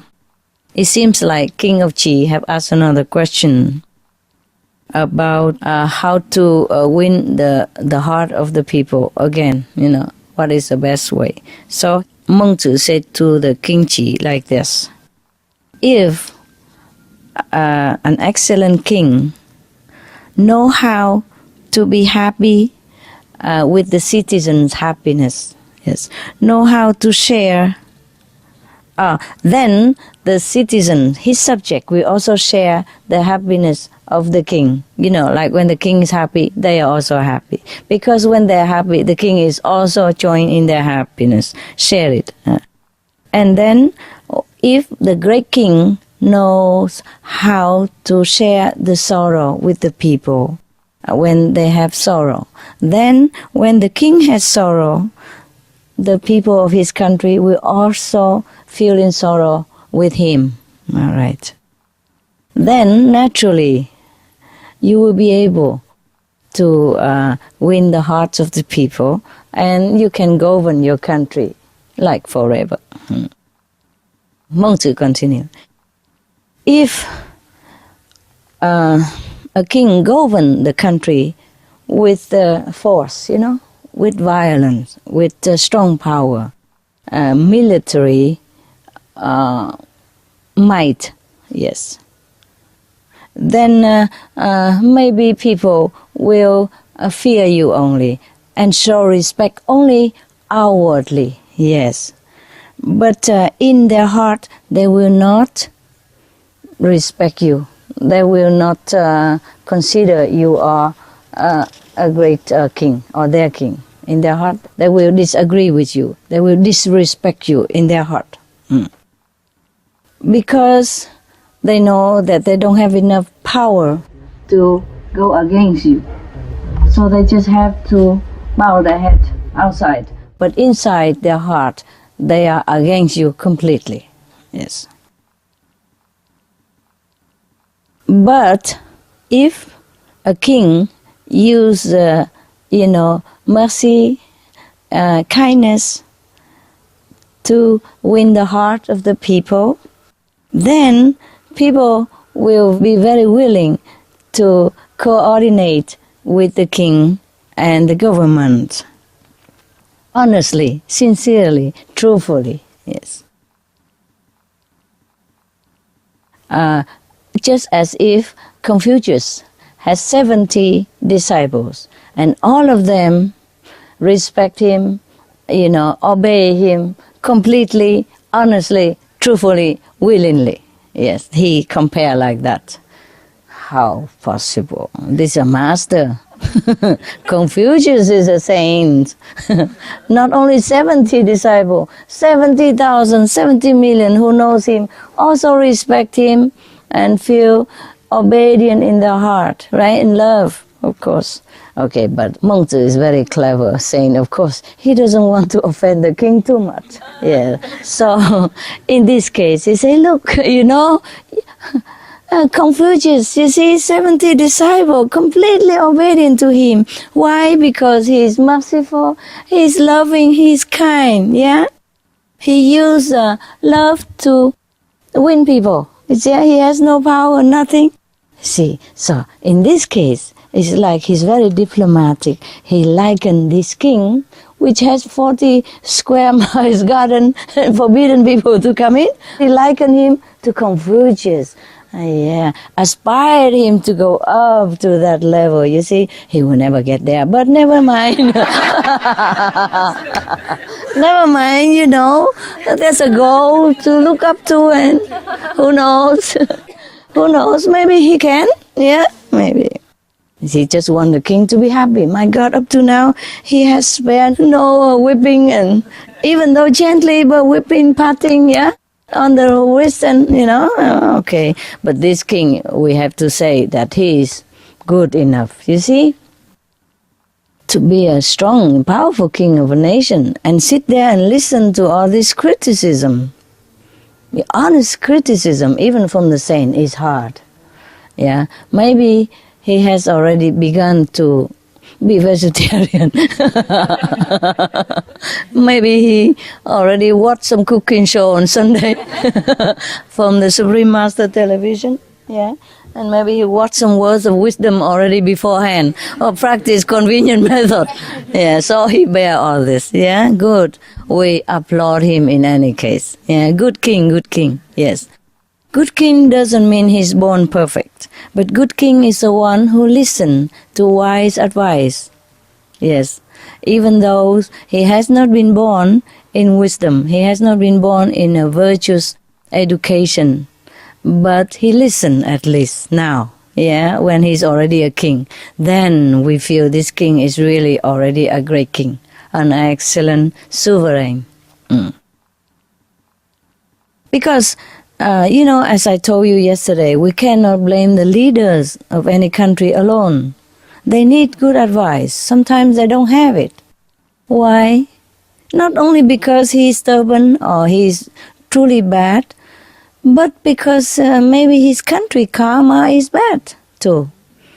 Yeah, heavy burden of bad retribution since a long time. From different generation made bad karma, like in the Bible say, you inherit the sin of your forefather. Is this correct too? That is a karma, you see? Like as we also saw, we reap and all that. So before we criticize any leaders, we have to consider if we are really good enough to inherit a better leader than this, or if our country as a whole, if our co-citizen as a whole, merit any better leader. You see what I mean? So any leader is chosen or selected or given to any country in any circumstances. It is also due to the merit, more merit or less merit of that country citizen, actually, like that. My opinion, yeah. It's to be fair, you know, to be fair, yeah.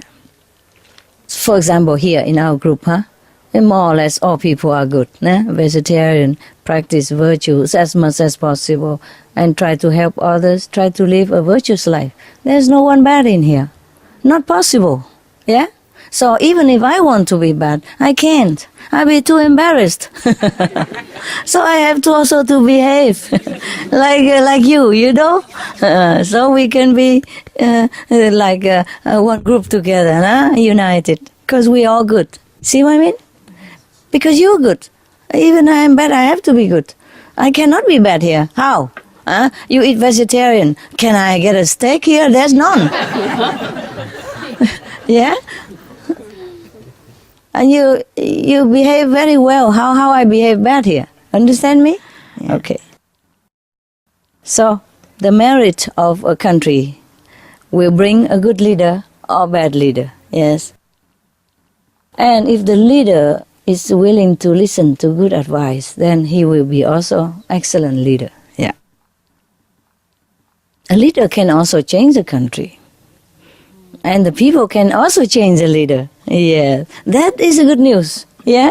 If the people become all good, then they might have a good leader. Maybe not immediately, but in the future. Lucky we have democratic situation, so we can always choose a better one if we don't like this one. We could even impeach our president now. Wonderful. See, in the old time, no, unless you have a bloody coup d'etat or many years, fighting, you cannot just put down the king like that. Yes. So nowadays, very democratic. I like that also. Yeah, so the kings or the president have to behave. Even now you can even take the king down too, if the king is no good. Because there's also international watchdogs. Yeah, and finally, if the king's no good, he has to go. If the president's no good, he'll be impeached. Even if he already sitting in the presidential office, there's no guarantee he will sit there until the end of his term. Okay, that's good. We waste a lot of money, voting and re-voting and re-electing. But I guess, I don't know, people have money, why not? It's still better than spending it on war, yeah? Or weapons, yeah? Okay. Sometimes if a wise selection, yeah, a wise choice of a partner could make a big change in your life, yeah. In Vietnam now, or China, we still believe that if you married a good partner, the partner with a good store of merit, you'll be prosperous, you will have money, you will have fame and all. It depends on the partner that you are with. If you married a bad luck, then your life also go down. You will lose money, you'll be bankrupt and lose fame and lose face and everything else too. So it's very important to select your life partner. In Vietnam, it's like that. In India also, they select very well. They calculate the date of birth and everything, right? They match each other, the background, the education, the tradition, the like and dislike. I mean, all time, huh? Nowadays, they also select themselves, love at first sight and all that, and it won't last too long either. But before, I was always selected. They calculate very well, everything from the background of the family. Because if two families similar, background similar, then it's more likely that they will get on well. At the level, of understanding, of habit, of food, tradition, education, concept of life, everything. They match very well. And they don't even let them see each other. So they cannot run away. After marriage, the wedding night is too late, so they got to stick together. A good idea, huh? My parents stick together all through all thick and thin until the day they part from each other. That is about 60, 70 years of a lifetime. They could celebrate diamond, jubileum or whatever, or ruby and okay, good. Also selected, huh? My mother peeped though. My father didn't see my mother, but my mother saw him. Because the man has to go to the woman's house to ask for her hand. With a lot of gifts, of course. Nah? The more gift, the better. The more gift, the more likely you get the girl, if she's a pretty one, yeah? All you can do is rely on the matchmaker. If the matchmaker taste is reasonable, then you're lucky. But if her taste is not your taste, too bad for you. And if the matchmaker is blinded by gift, by banknotes, or by a lot of red envelope, then too bad for you. My mother, she peeped out, from the curtain behind. And she said to my grandma after, he is too dark. Skin, in Vietnam, dark skin is not handsome. But my father is very handsome. I think he's handsome. Very nice looking guy, until he's old, he's still so handsome. To my liking, yeah. He's dark skin, but he's handsome, yeah. And smile very benevolently, friendly, yeah. So a lot of people like him. People like him a lot. My mother said, he's too dark. In Vietnam, just like China or India or, Asian country, or the dark skin country, the color country, the whiter you are, the more desirable, the more handsome or lucky, No need to maybe your nose grow up here or your ear grow behind your head, no matter. If you're white skin, I think you're okay. Yes. And also like India or China, Vietnam, mostly people are skinnier, yeah? So if you're a little bit choppy, then you are cool. You are on the top list, top choice. In India also like that. I mean, you have enough money or enough merit to eat, so you fat. So this kind of person will bring more food in the house. That's what it means. Your face should be round like the moon on the moon festival yesterday. I think we don't have moon festival here, but in the east, yesterday, the day before was a moon festival. Did you have some moon cake? No. Oh, you came late. The person who came before eat it because it's a moon festival. Now, so if your face look like the chapati that I made, when I was on retreat, I made the chapati and I throw it in the air and it look very round. That is the face you should have in China, Vietnam, India, Cambodia, Thailand, round like that. That means you're chubby, and your body should be similar, matching. Chapati 1, chapati 2, chapati 3. The whole body look like a chapati group. Then you have a big chance of winning a handsome, rich guy. The best of the selection. But that also depends on the matchmaker, yeah? How much gift you give her, yeah. Yeah, it is like that. Are you tired, honey? You want to sit behind a little bit? Your eyes tired? You go sit behind and can rest a little? Yes, please go. If you have to go, you go. And take some candy down there somewhere. Okay? Oh, I love you guys. Sorry you have to go. Come here, I have a little candies, a little bit here for the early leaver. Come. And bring it to them. They're coming. Sorry you have to leave, eh? Let's share it with this group. Okay? Take it, bring it there. And have a good trip. I see you real soon. Yeah, I see you soon. I love you so much. God be with you. Ciao, baby. Yeah. Just share one each, huh? And then you have more food outside, okay? On the road. When you go out, you have candy. If not, you demand at the office. Okay, so where were we? Chapati? Chapati shape. Or mooncake shape. Matchmaker, okay. Matchmaker. And that is also depends on how much you bribe the matchmaker, yeah? So remember in the book, the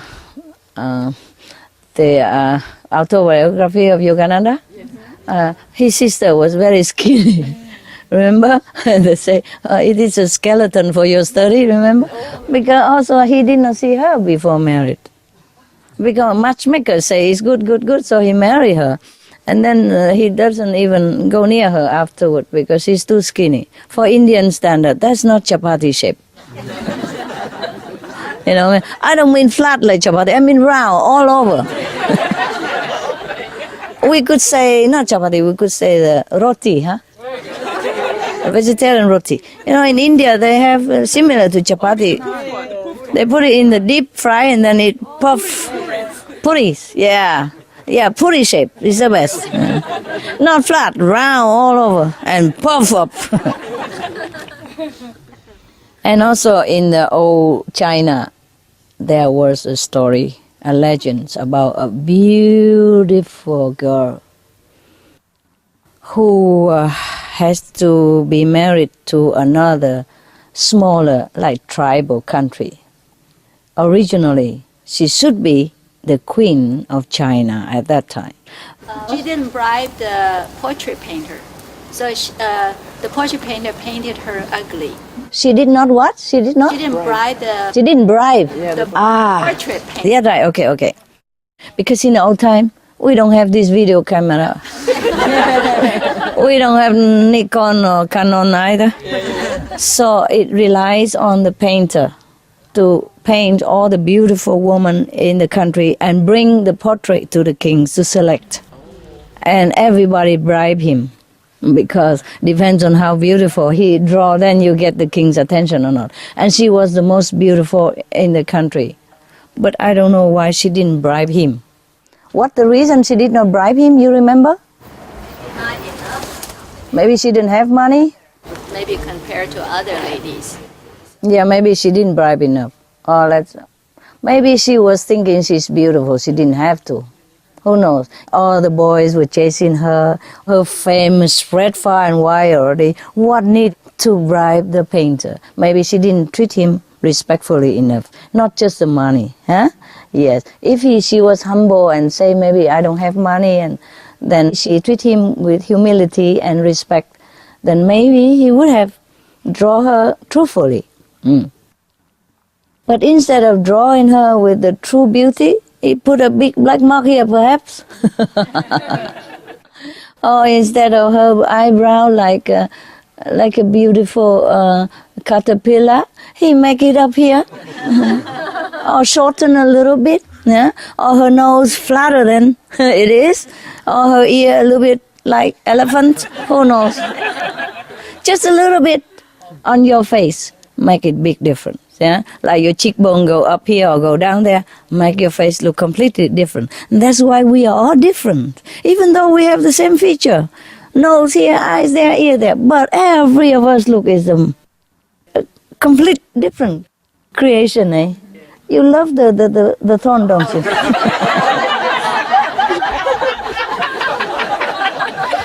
I'm worried. Strenuous day today. I'm worried you break one of those thorns. I'm very careful. They're all insured, tell you. Okay, love. Don't worry, it's okay. I'll go ahead. All right. So she did not bribe. She did not pay him enough, or she did not pay. She probably thinks she's too pretty. Every boy likes her anyway, so why? You know, that painter must be very honored to paint her already. Why should she bribe him? Perhaps that kind of attitude. So her attitude earned her a big suffering and trouble later on. So when the king see this portrait, of course he don't look at it. He put in the garbage can, and instead he married somebody else, less beautiful, but big bribery to painter. And afterward, the neighboring king, smaller, you know, like tribal king, know of her beauty. Yeah. And what happened? Make war with this country to get her, right? Or just ask? Huh? Yes. So the emperor periodically will have to marry some priest. Yeah, married to become like family, you know? Okay, that's it. It's too long since I read this story. You know, I don't like sad story. I forget it quick. Yes. It's a happy story like, a moon cake or something, I remember. Chapati shape, you know. Puri shape. Yeah, okay. That I won't forget.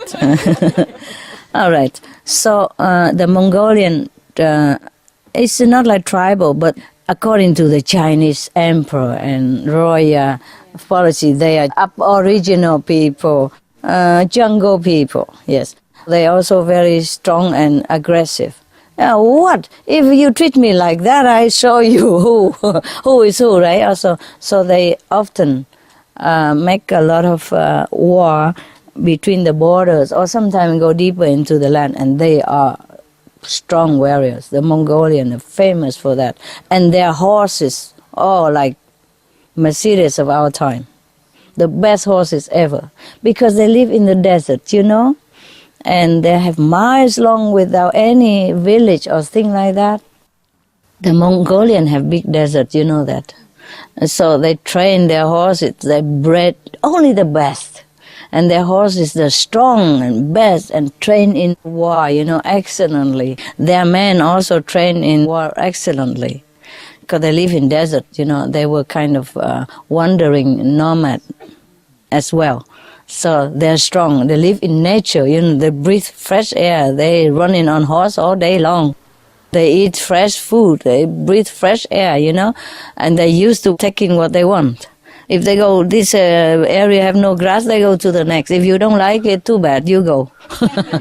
Either you volunteer, go, or they make you go. So they have to defend themselves, you see? Not like they have been bad or anything, but being a nomad like that. And they live, you know, wandering like that. They have to be good in defense themselves, in the art of defending. And also their horse have to be good, to round up the cattle, you know, and to run in case of emergency, attack or anything, or defense. So they are well trained.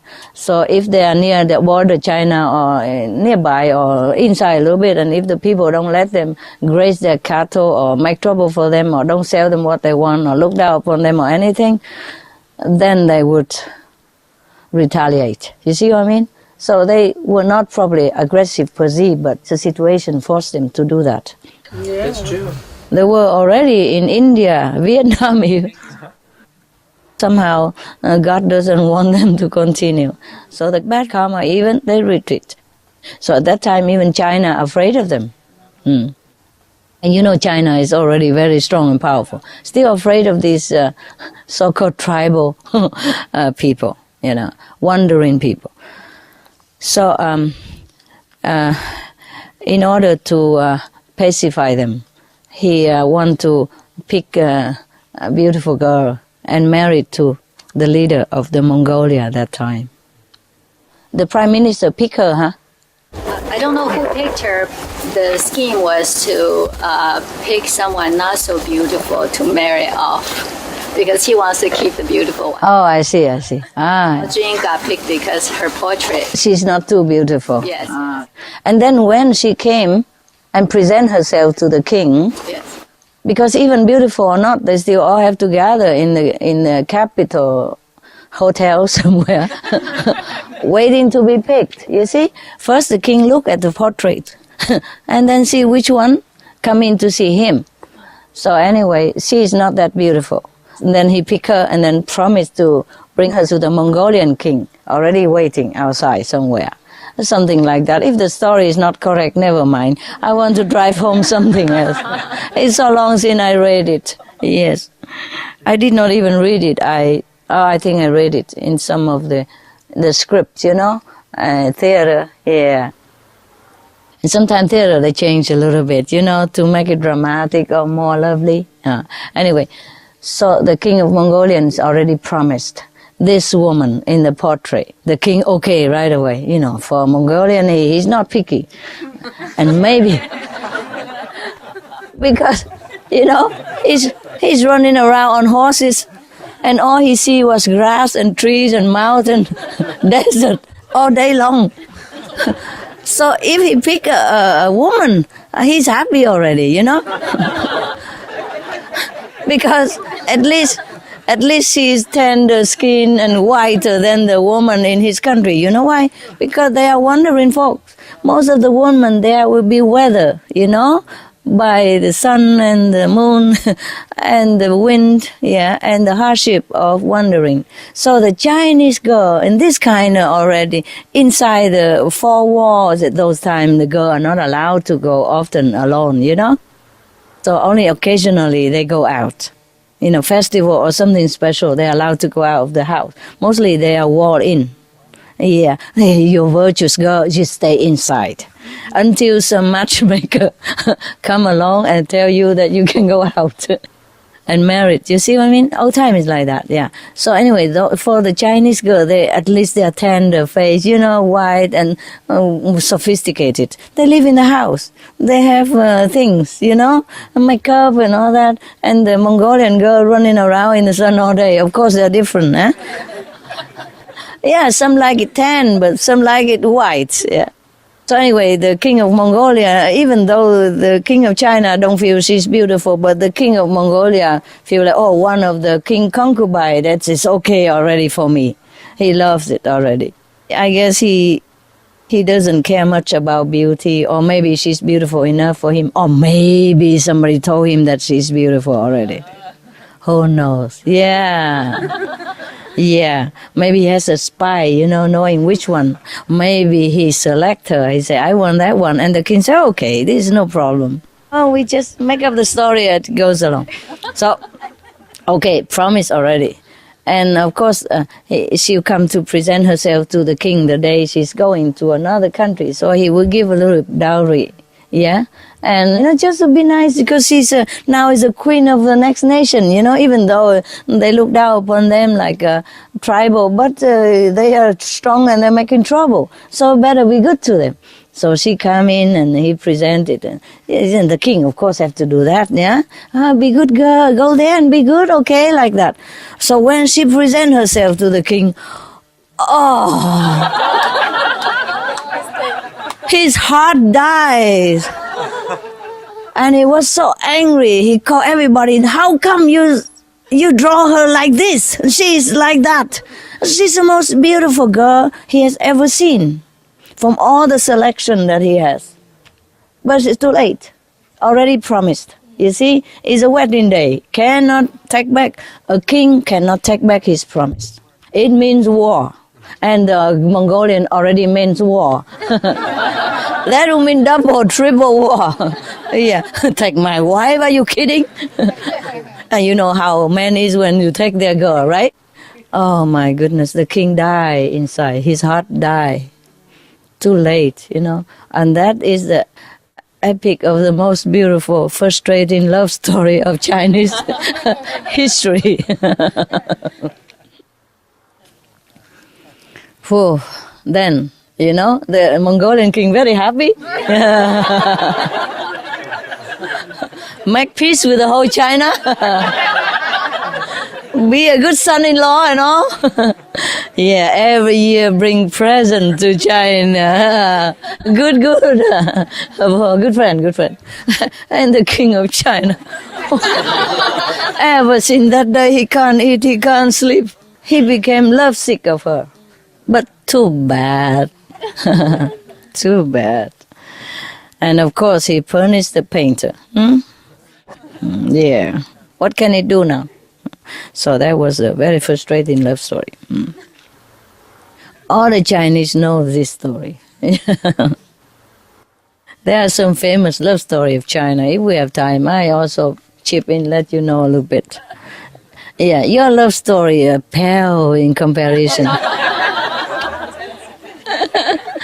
Yeah. There are other beauty who just smile a little bit and the whole nation topple down, become lost to other nation. Yeah. You know that story already, yeah? No, maybe don't know. Then it's good. Too much love story one day is intoxicating. You come home and you look at your husband in different eyes. No good. Or the husband look at the wife different eyes. How come you don't look as good at your photo? I remember when I married you, your photo looked like this, and now you look like that. All right. Oh my God, we went too far, you know. We went from virtues and king and, you know, good character, and now come to romance. Who cares? It's just us, right? Yeah? We say what we want. We go where we want. We talk as long as we like. This is our kingdom. Yeah. Okay. Oh, we go back to China, the country of Qi. Okay, remember he likened him to Confucius. If he is virtuous, then even stranger would come and worship at your feet and listen to your every word. So that's what he meant. Okay. Now Mengzi continue, perhaps to answer some of his further question. I can't believe it. It's 1 hour? It's 1 o'clock? Since when?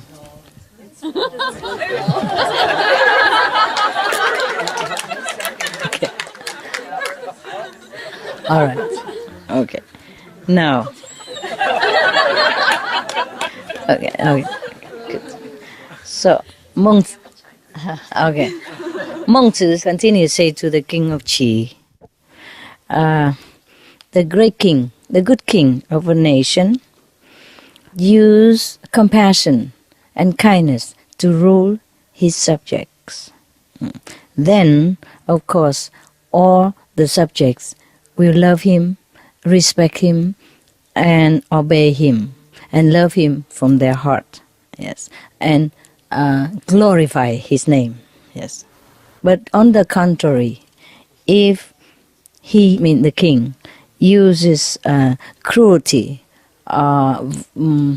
violent might, and military forces to just to suppress people and rule with iron fist, then people would hate him.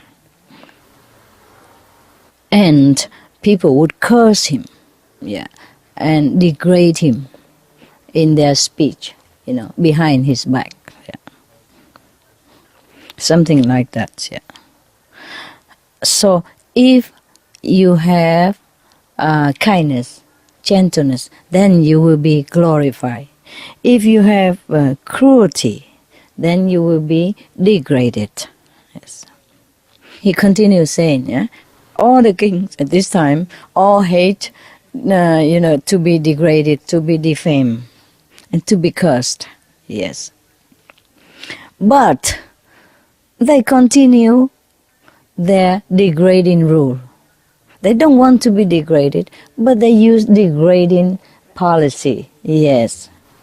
Thus, it is as if you don't like to be wet, but you keep soaking yourself in water.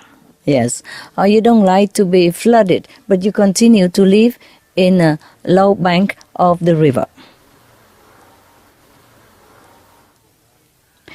If you don't want to be defamed or degraded, then you should stop the actions that lead to degradation or defamation or disrespect then. That's what he said.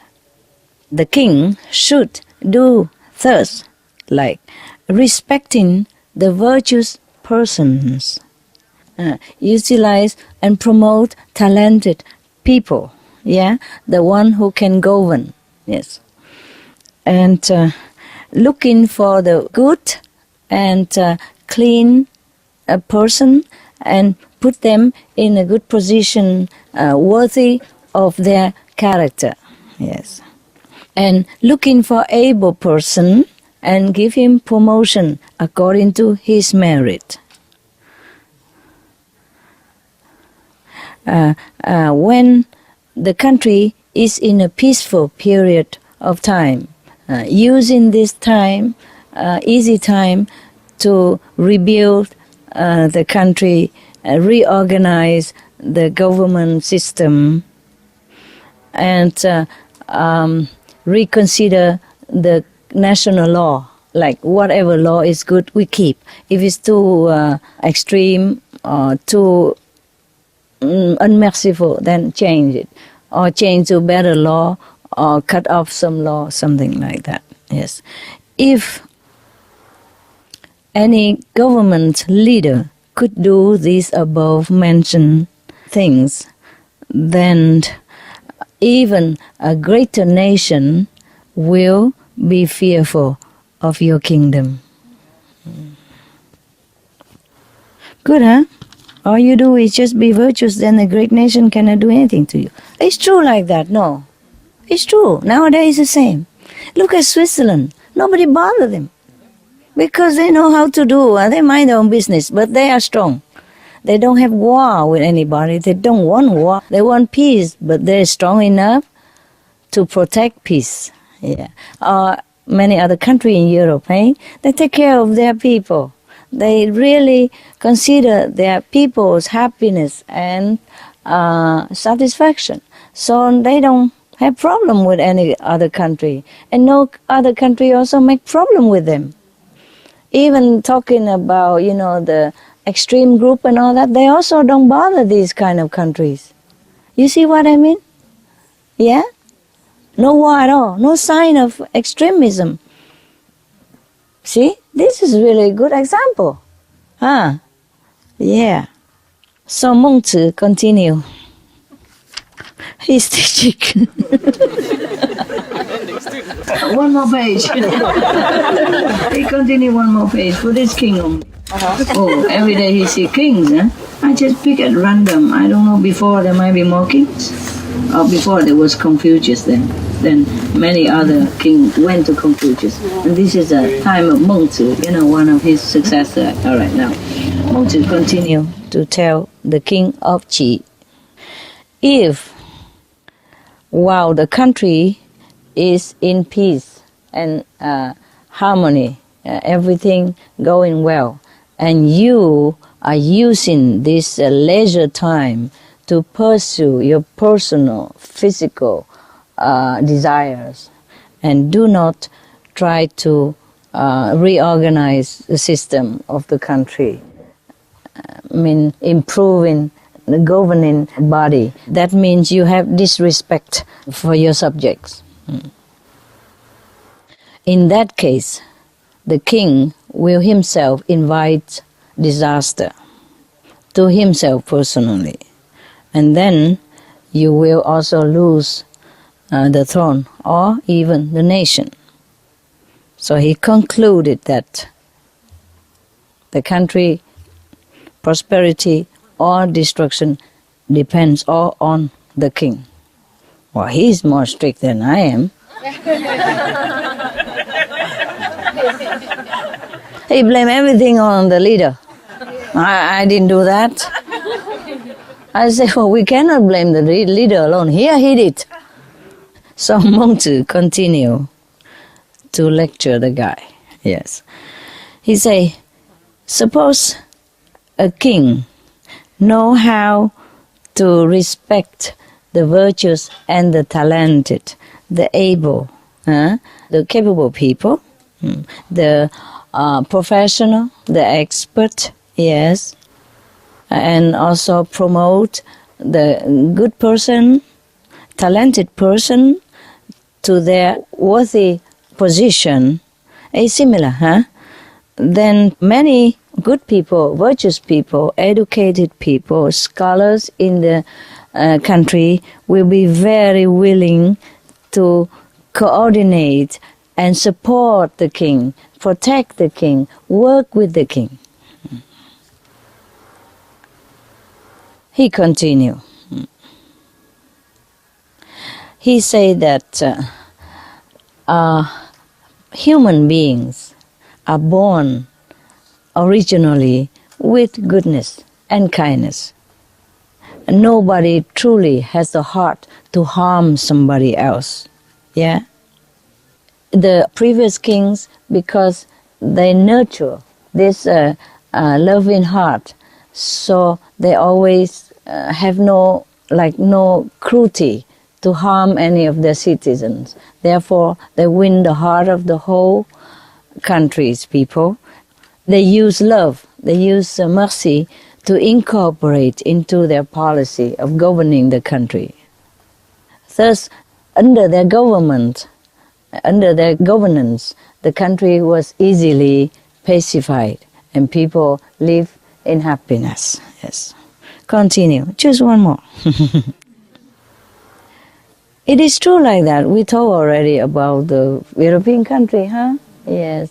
When the government really take care of people, basic need only. They don't really want to be rich or too famous, but the basic for humans necessity they have, and security, then they're happy. Yeah, we don't ever heard that they rise up against the king in the Sweden. I don't think anybody ever write something bad about the government or the king. No, no, huh?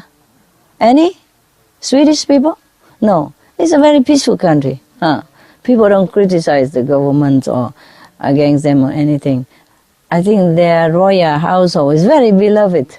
Yeah, I read all the columns. It look like people love them very much.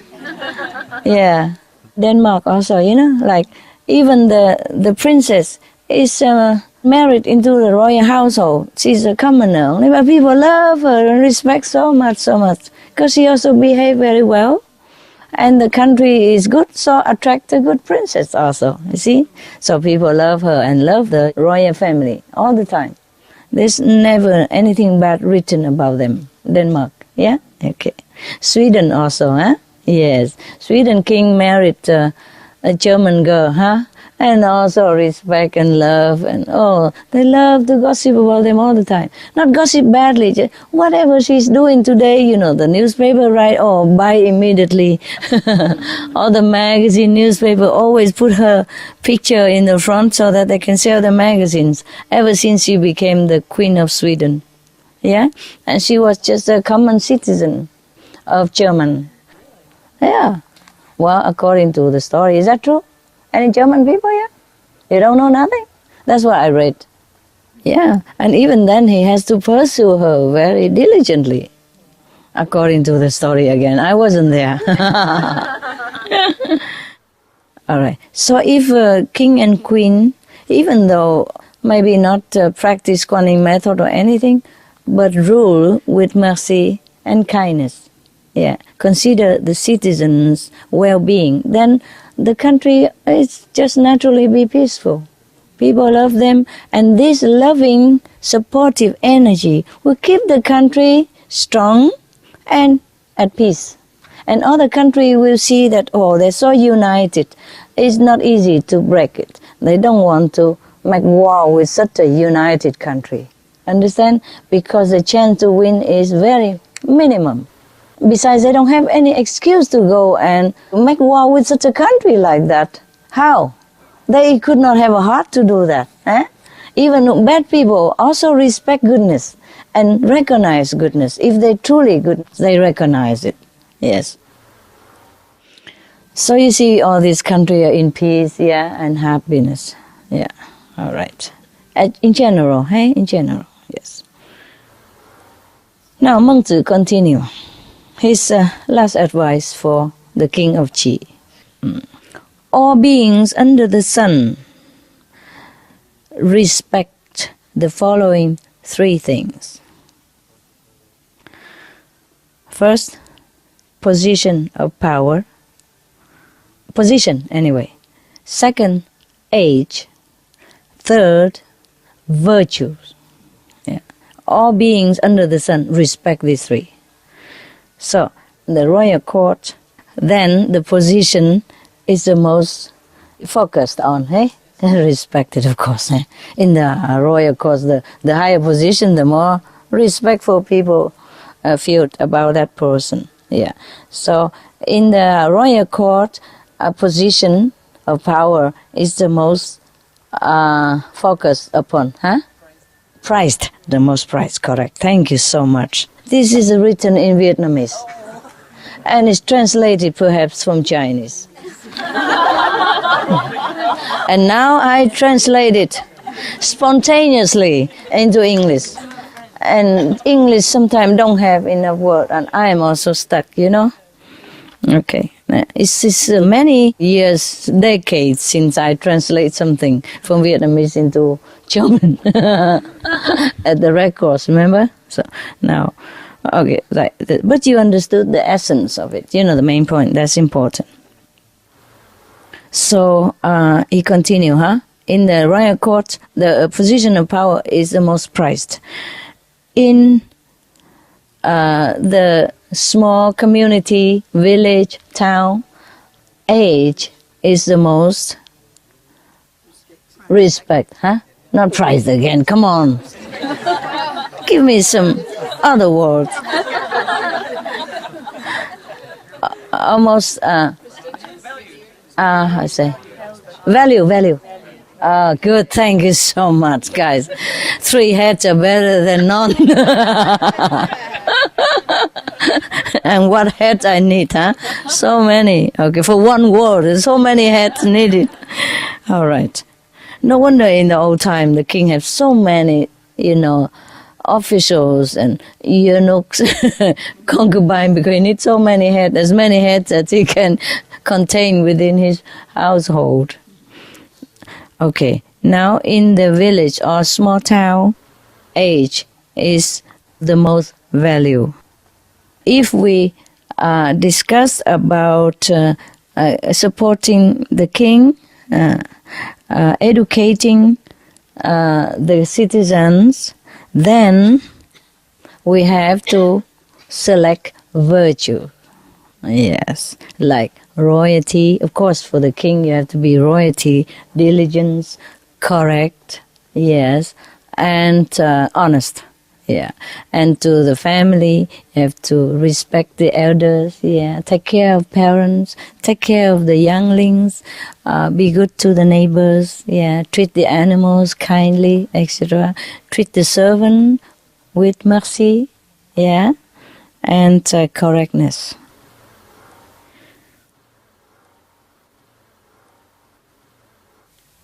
So he continued to say, if a person in a position of power, like in a government power, and people respect him because of his position, but he himself look down upon the people with virtues, the aged people, that he show no respect for these people, to whom others people pay respect, then this person who is in a high position of power are not worthy to sit there. I mean, he should be eliminated, fired, impeached, for example. Yeah, that's it. Wow.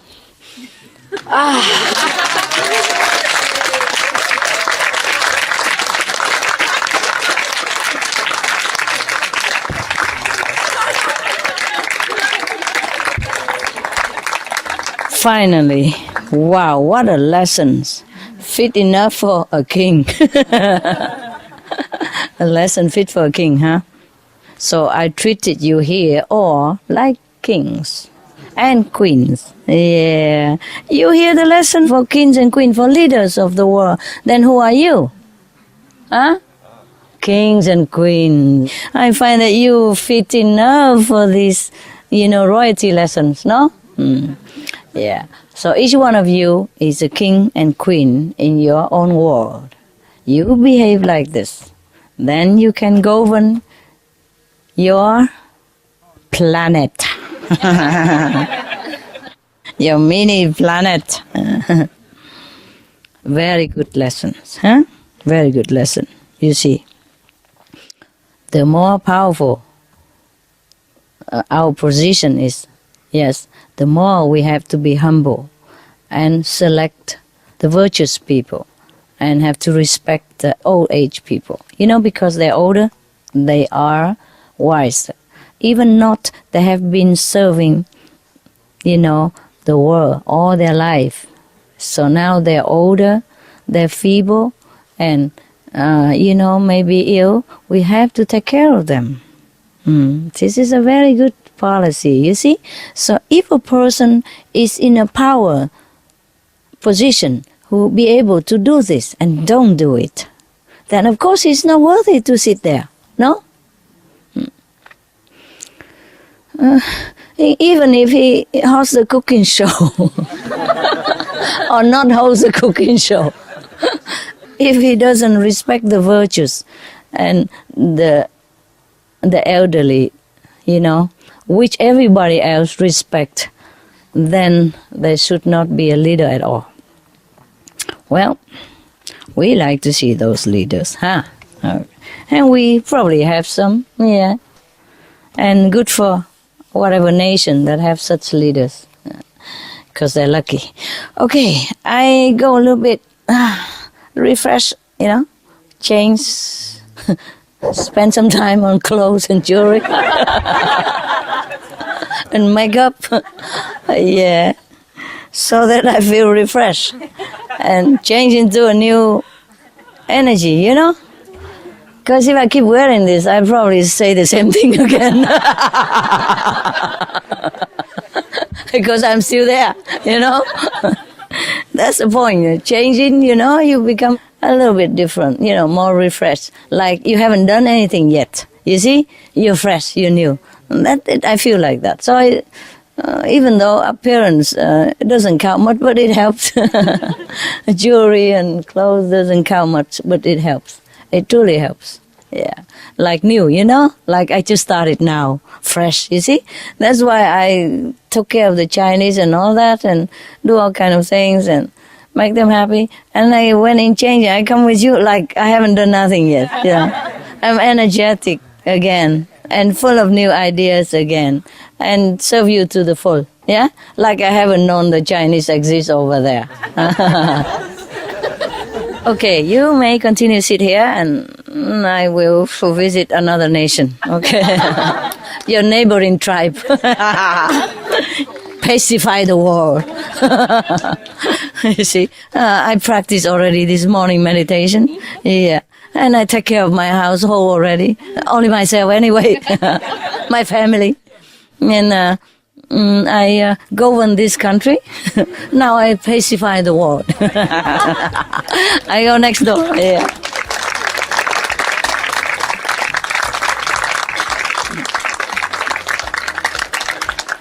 Lucky I don't need to pick a running mate, you know. I come back. Thank you, Master. Yeah. Thank you, Master.